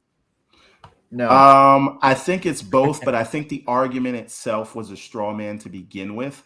No one says about Nintendo, Mario, Zelda, and what's their fighting they game? do. Oh, they do. But in the IGN's comments section every time I post a Nintendo review. People keep buying it specifically for that, right? You can't tell me it's just Pokemon, and it's just Pokemon, Zelda, and Mario. It's all it is. Yeah, and it's great. That's why I go there. Yeah, right. Exactly. And this is the thing. You can't say, Halo, Gears, and Forza, and then say I want Ratchet and Clank 16 and God of War 10 and whatever other sequel PlayStation is doing, right? That is the point, right? Yeah, now just discount the 3 best things. Be like, if you don't count pizza and burgers and all the things you like best, then but that's the thing. My diet's healthy if you don't count those. Exactly. But they teach you this in debate class. I don't know if you guys have ever been to the debate class. Of course, I was the president of the debate club. What up? I'm a nerd. So you know this, right? I'm not shocked at all. Look at your opponent's strong suit, discredit it off the bat so that they can't use it, and now try to use it against them, right? And then the second step that you do is limit the conversation to an argument you can win. Right. So the first thing they'll say is, we know they're going to say Halo, Gears, and Forza are great. So let's try to pretend that that's not a good thing. And then phase 2 is, let's solely limit the conversation to the one specific type of game that my side does really well. Right. So it's only about nobody. Let's not talk about third party. Let's not talk about ease of access. Let's not talk about ecosystems. Let's not talk about cross save, buy, and progression. Let's not do any of that. Let's only focus on first party AAA bangers. Sorry, bad bit in the chat. I know you hate that term, but let's limit the conversation to that so we can win that thing. Right. And let's move the conversation away from value. Right. Because we don't want you to win that argument. So we'll say, I'm happy to pay more for a game right? And so we'll do all those things, but all of that is just debate tactics 101. So Halo, Gears, and Forza are great, but it is no longer Halo, Gears, and Forza, right? This is why I say it's both. So there is Halo, Gears, and Forza, but there's also Sea of Thieves. 25 million players in that thing. They just did the Pirates Life thing. So Halo, Gears, Forza, Sea of Thieves. But it doesn't stop there, right? Because now it's Halo, Gears, Forza, Sea of Thieves, and Doom, and Elder Scrolls, and Fallout, and coming soon Starfield, and Wolfenstein. And you can't tell me all those titles are not juggernauts. Oh, I can, and I will in the IGN comments section. Right? So this is the thing. So one, it was a foolish argument to begin with.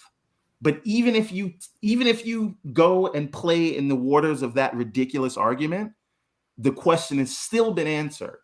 And now it's not just Halo, Gears, and Forza. It's Halo, Gears, Forza plus 7 other juggernauts. So now there are 10 mainline juggernaut franchises. And those are before the new ones come out, because we don't know what Hellblade is going to do. We don't know what Forza and Avowed. I mean, we do know, but let's pretend we don't know.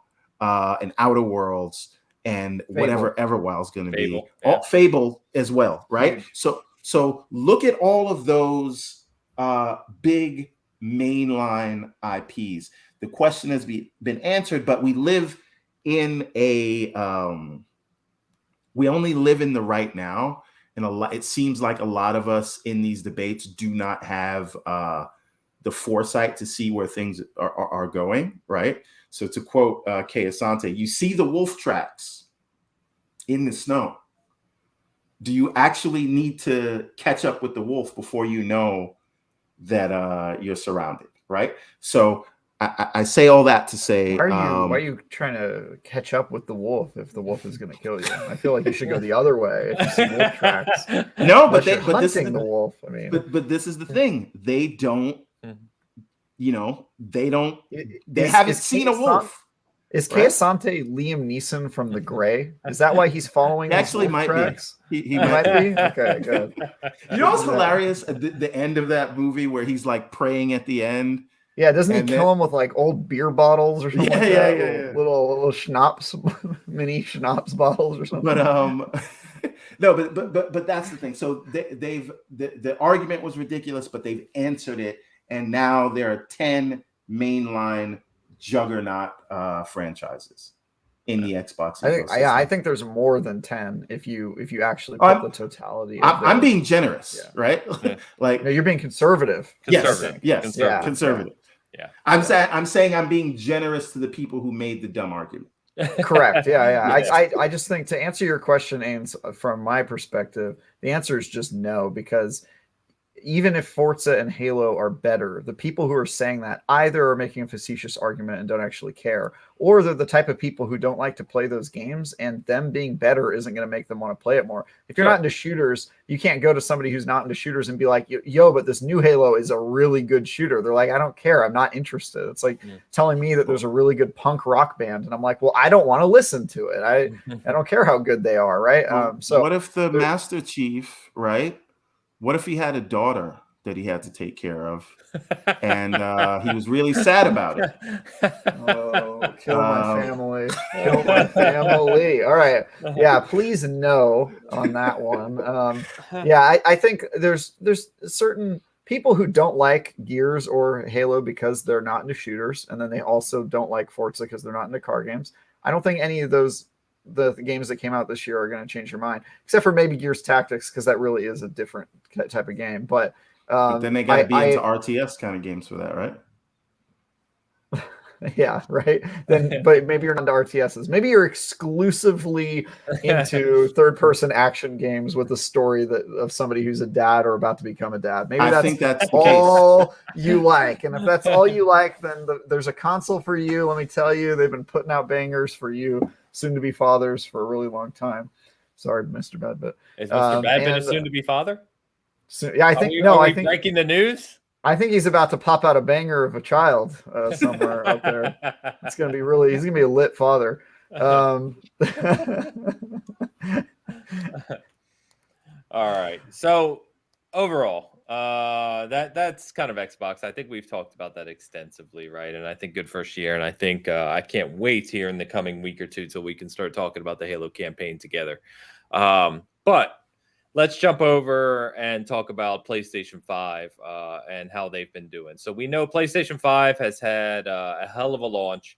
Globally, you know, from a sales perspective, they've been crushing it, which I think is not surprising at all. I think it's even more surprising than numbers they've been hitting given the chip shortage, right? Because who knows how many they would have sold by now if there weren't if they were just readily available at stores. But they had you know, some great games in this first year as well. We were talking about Returnal earlier, talking about Deathloop, Ratchet and Clank. You know, Astro's Playroom was a launch packing game, but fantastic. I'll pimp, of course, Sackboy again, fantastic platformer. There's just been some excellent titles, even though the fall's been, you know, from a first party perspective, fall's really dry for them. But you know, still a great first year for the console. And I think that what I'd really like to see, I was kind of thinking about PlayStation and what I'd really like to see, and we kind of touched on some of it with Xbox, is that Xbox has built this ecosystem that's incredibly accessible, probably the most accessible console ecosystem we've seen ever. Console, I use with air quotes, and Game Pass and all these things. And I'd really like to see PlayStation move faster to broaden their space. They're still, you know, they're making strides. They've got PS Now. They've got, you know, we know they're working on mobile development, but I really want to see them get out of what we were just talking about, which is you have to have the console. Our first party stuff is third person over the shoulder action adventure. And regardless of how good it is, and they're fantastic games, I play all of them. You know, I can't wait. Horizon's one of my most anticipated games of the spring. But, you know, it outside of those. Fortunately, Aloy just became a father in Horizon. But for me personally, and again, we're talking personal here, it is my exclusives box, right? It's the game, it's the console I'm going to turn on to play Horizon. I'll play that for a few weeks. I'll beat it, and then play PS5 will be off again. And I'd love to have more titles that really kind of create engagement on that platform.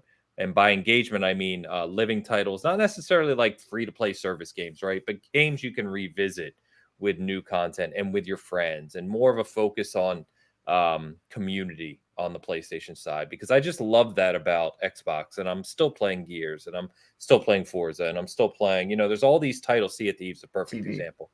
All these all these titles that just create long-term engagement. And despite the accolades that games like Last of Us 2 or Horizon or whatever God of War get, they are kind of a one and done type thing. And I know that phrase is used too much, but it's what I want to see. And I think they're getting there, right? We know they have multiplayer games in development. We know that Jade Raymond Studio is working on that game for them. We know they bought Fire Sprite, and we know they have deals in the works. So I think they recognize this as well, that engagement is a focal point for PlayStation in the future. That's kind of where I want to see them go. Despite having, you know, great console, I like the DualSense is a big improvement over the DualShock 4, though. God, please get rid of parallel sticks, please, at some point in the future. Need that offset, man. I'm begging you. The touchpad's terrible. Yeah, and the touch. Yeah, I know. I hate the touchpad. I don't understand why it's there. Nobody actually uses it as a touchpad in the game, including Sony. It's your menu or map button. That's all it is. Yeah, it's menu map button, and then you can't even use it to scroll around the map like you used to back when they first introduced it for PS4. Yeah. They stopped making it a touchpad. It's kind of insane. But yeah, Sony's been obsessed with touchpads ever since the Vita. The offset sticks on the Xbox is one of the reasons I primarily play all my multi-platform Xbox. I can't stand because let's take Game Pass out of it, right? Because I'm obviously not going to buy a game somewhere else that is included in the subscription that I'm already paying for, because that would be lunacy. So taking that out of it, if there's a third-party game that I can buy on both platforms, I'm not even going to say 9 times out of 10. 10 times out of 10, I buy it on the Xbox. I just prefer the controller. Partly that's where I got most of my achievements or whatever, so I play there. But yeah, I think the What's same. your gamer score like, man? Oh, it's terrible. It's terrible. It. 20 less than 30,000. Oh wow, that is terrible. I told you. That's those 5 years I took. No off, false man. advertising. We know. But yeah, the one thing I was going to say, that is how I use the PlayStation as well. Like I play exclusives wherever they come, whether it's on Oculus or PlayStation, Xbox, wherever. But the the Xbox is my multi-plat machine, and the PlayStation is for the exclusives. I need my exclusives. Yeah, and I don't think we're alone there. I just think, yeah, I don't know. Sorry, I kind of already made the point I was trying to make is, PlayStation obviously globally doing extremely well. It's not going to slow down. They have their brand power is immense, and I think people underestimate how strong the brand power is outside of North America in particularly. And they still are making great games. They have a ton of great games in development, so it's a fantastic place to game. But I really do want to see it. Just again, me personally, I like that online engagement. Online gaming, playing with friends is where I spend most of my time. And PlayStation, just from a first party perspective, doesn't do a great job of that today, and that's where I want to see them improve. Yeah, so I guess I'm on the opposite side of you, Ains. I kind of don't want them to change or become more accessible. I'll be clear. I'm not saying to stop making the God of Wars or I get Horizon, that. etc. Yeah. I think their walled garden model works. Okay. For them. It's and I think that's okay. I think if you want to make like a walled garden where you have these super premium experiences and they have a certain model maybe that isn't like a game as a service model, because I do want them to have non-games as a service model. But the thing is, once you get a taste of games as a service, that's all you want to do. Just look at Ubisoft. All their games are games as a service games, right? EA is quickly following suit. There aren't a lot of like single player games, and I think in order to make that business profitable, you have to make people pay to get into your walled garden and pay premium prices, like paying $70. And I don't know if creating a Game Pass kind of clone is the right way to go. I'm an Xbox main. I think it's the more accessible platform for other people who are casuals. I will probably continue to buy my multi-platform games on Xbox just because I think they do a better job with that ecosystem. And I don't like the PlayStation controller very much. But I think that I would hate to see the model of the walled garden go away completely. I think there's room in the industry for everyone to succeed with their own businesses. And I think what the Switch is doing and what Nintendo's doing is crazy. It's totally different from everything else. What Steam is doing on PC is just a whole nother world. What Xbox is doing, they've got their thing doing. I've already talked about it. And PlayStation has got this sort of unique model that they've carved out that I think Xbox was trying to compete in for years and not doing well at. And I'm really glad to see them sort of just break off and try their own thing and be successful in it and kind of find their own identity. And so now we've got 4 companies with 4 very different business models. And I kind of love that. I do too. To be honest with you. I do too. Yeah. And I hope that they'll continue to push out single player games that are great stories that I play once and then I get back to my games as a service game. And I kind of love that that's part of their identity. And I think their fan base does too. I think their fan base loves logging on and just like diving into some crazy open world RPG like Horizon Zero Dawn, and then logging off to play, sort of less substantial games. Like they just log on and start, playing Rocket League for days and days and all that stuff. Another thing that can't be discounted, Quick Resume. It's goddamn amazing. It is pretty great. It's also great. Hey, there's another thing going back to the Series S. It is quite amazing when you have a portable Series S and you're playing at your friend's house and then you bring it back home and you plug it in and the game is still on. That is like I had no idea Quick Resume worked when you unplug the Xbox from the wall, but it does. It saves it directly to her. Yeah. But no, it's not that I disagree with you. I actually agree with all that. And I think one of the things we always stress here is that there's plenty of room in the gaming industry for all these platforms and publishers, for, if you will, to be successful. And they're showing that. I mean, we talk about it all the time. Nintendo, Xbox, and PlayStation revenue is all up. It's all increasing. And to your point about the model for PlayStation working, absolutely it does. They far and away have higher revenue. And I don't want them chasing another model, right? Like you wouldn't want Xbox to start trying to be Nintendo and like come up with like quirky consoles. Don't even like, put those stuff. Words out there.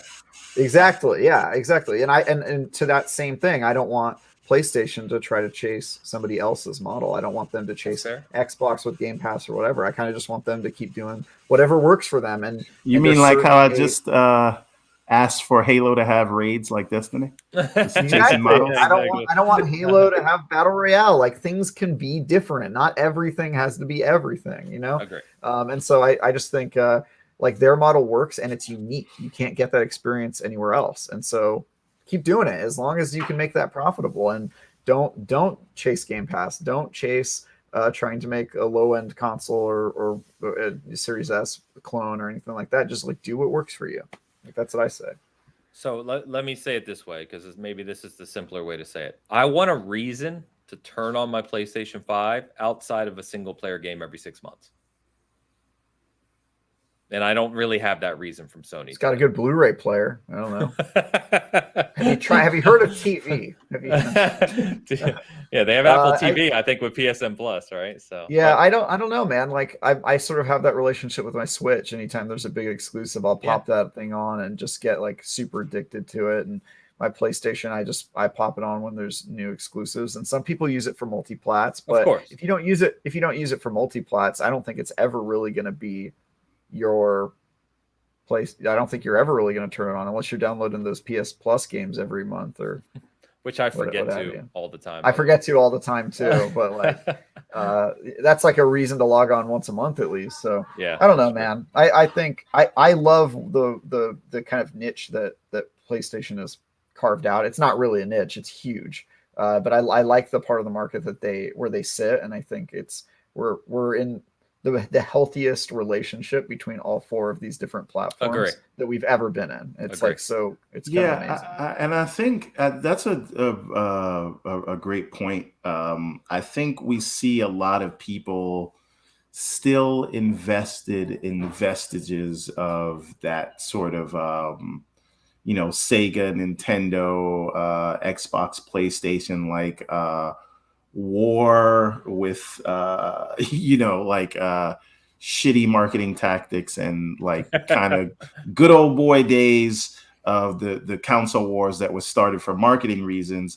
And largely the companies have moved on for that, and they are by and large playing nice with each other and kind of giving each other space to do what they do. And I think that's great. I think there's enough room for each of the ecosystems to thrive doing what they do best, and everybody can grow, and it doesn't have to be this zero-sum game. So Sony can continue with their sort of quadruple A event type of games, and Microsoft can continue with this new forging ahead with the subscription model and ease of access and putting the player at the center of anything. And Nintendo can continue to thrive selling of cardboard boxes, right?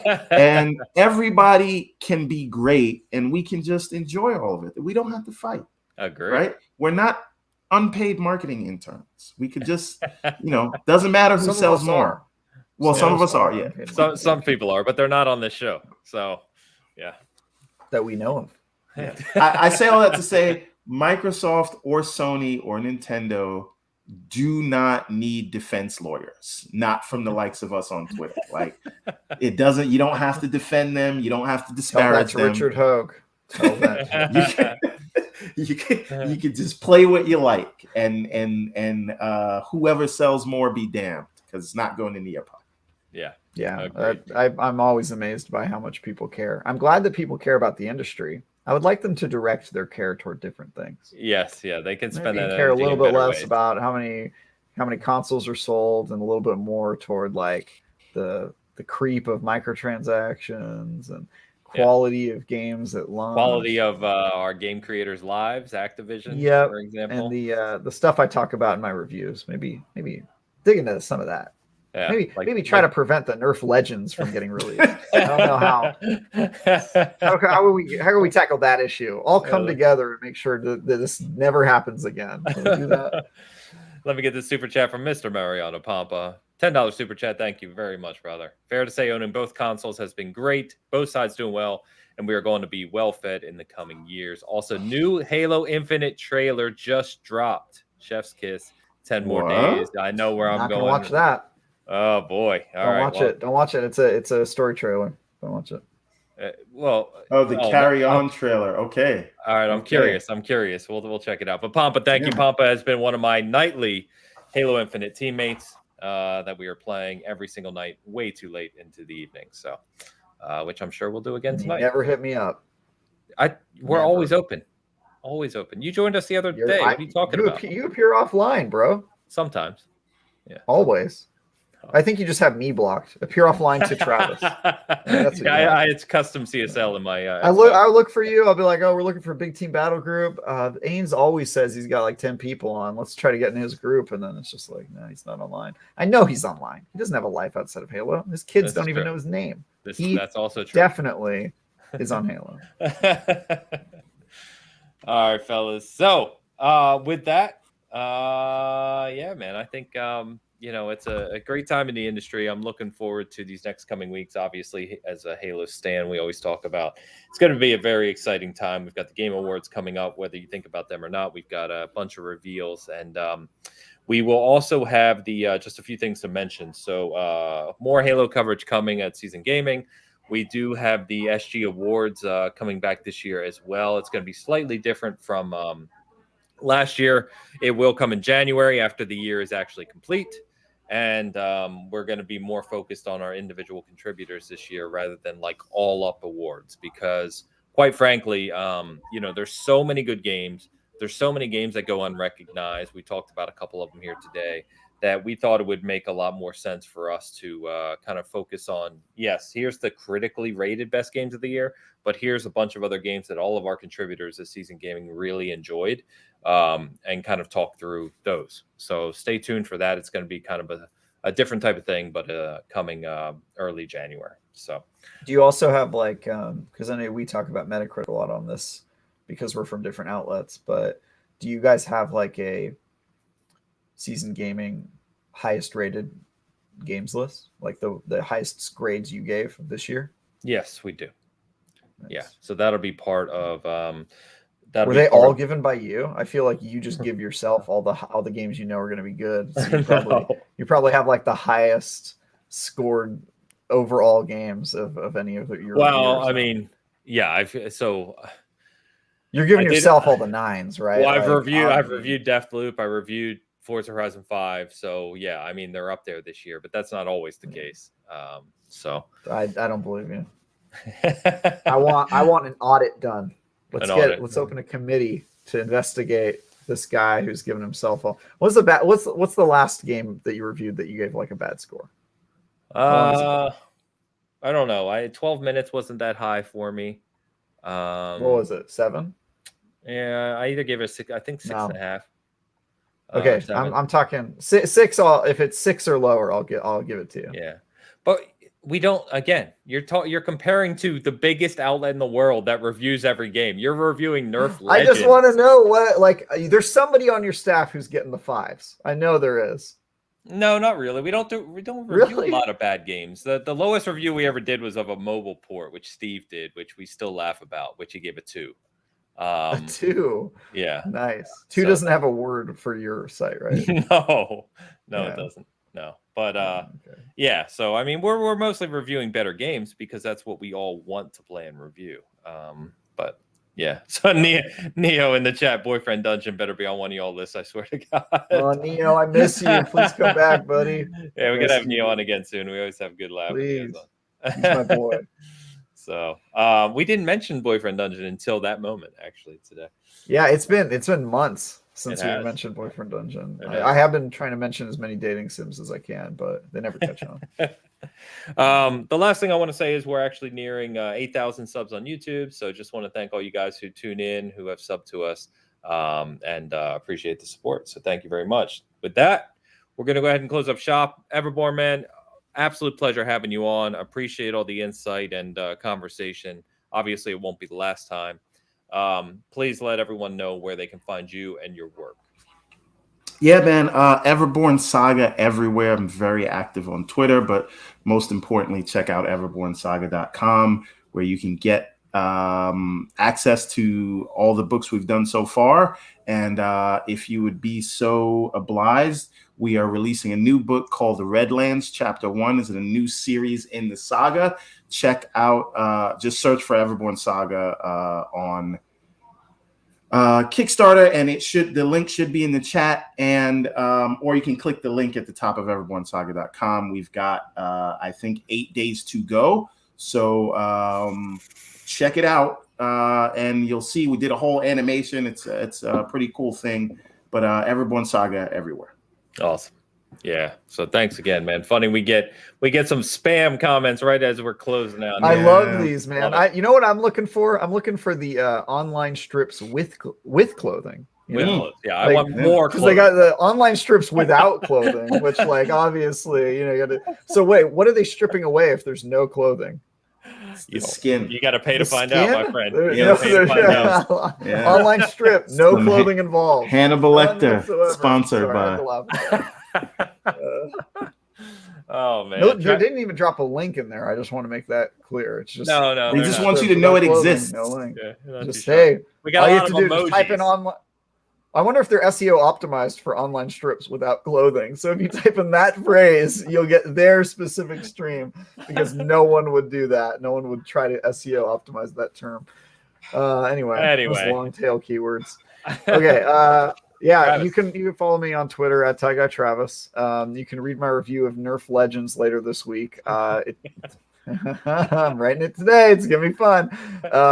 Yeah, you can watch me talk about Destiny every week on Thursdays at 4 p.m. Pacific. Yeah, that's where you can find me. Read my articles, reviews, and previews on IGN.com. You can watch me destroy Ains on Halo if you are in the lobby or viewing us in theater mode, I guess. Yeah, he's also a comedian. Yeah. 1v1 me, bro. Anyway, and then also anybody who's playing Halo Infinite, please use the IGN wiki for Halo Infinite. I wrote it. It's very comprehensive. You can learn how to use all the weapons, all the different callouts for the maps. I'm not done with the maps though, so give me some time for that. You can learn hot multiplayer tips. I even gave Ains here, who claims to be good at Halo. I gave him tips he didn't even know about. Wait, you're giving me tips now? Remember, I was giving you tips about how to. Do you want me to post the DM exchange we had? What's that? The things I added to this contribution. Oh, that's right. No, I'm talking about on. I'm talking about on when we were playing multiplayer, and I was telling you all the stuff. I've spent most of my time in Halo Infinite in private matches testing things. How many shots does it take to kill a warthog with each weapon? Like all that stuff. So I know more about Halo Infinite in theory than probably anybody who didn't develop the game. Like, it's ridiculous. So. Please read that if you're playing Halo Infinite. I promise you will become a better player just by reading it. Just by reading my gorgeous words. I say you should leak the DMs. Hashtag leak. No, what Ains is referring to is I sent him one of my online tips articles, and I was like, "Did I miss anything?" And he gave me some feedback. So it's really hard to create like a multiplayer tips thing because I never know where to go. Like one of the tips I wanted to include on there was, it's Halo, you should jump.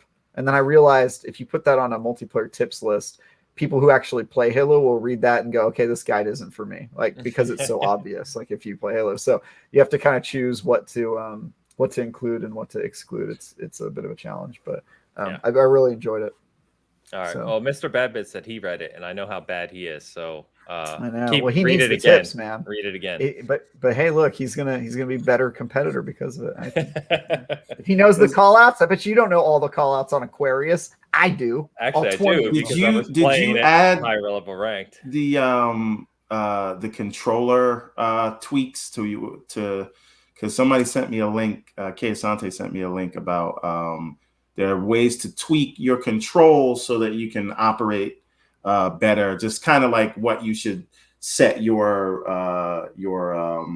FOV to, and what and how fast you can kind of turn around and things like that. Yeah, so we've tried to stay away from like input stuff because it gets kind of murky, especially with like people on keyboard, and there's people who swear by different, oh, the FOB should be this and FOB should be that. So we're mostly focusing on like game mechanics stuff. Okay.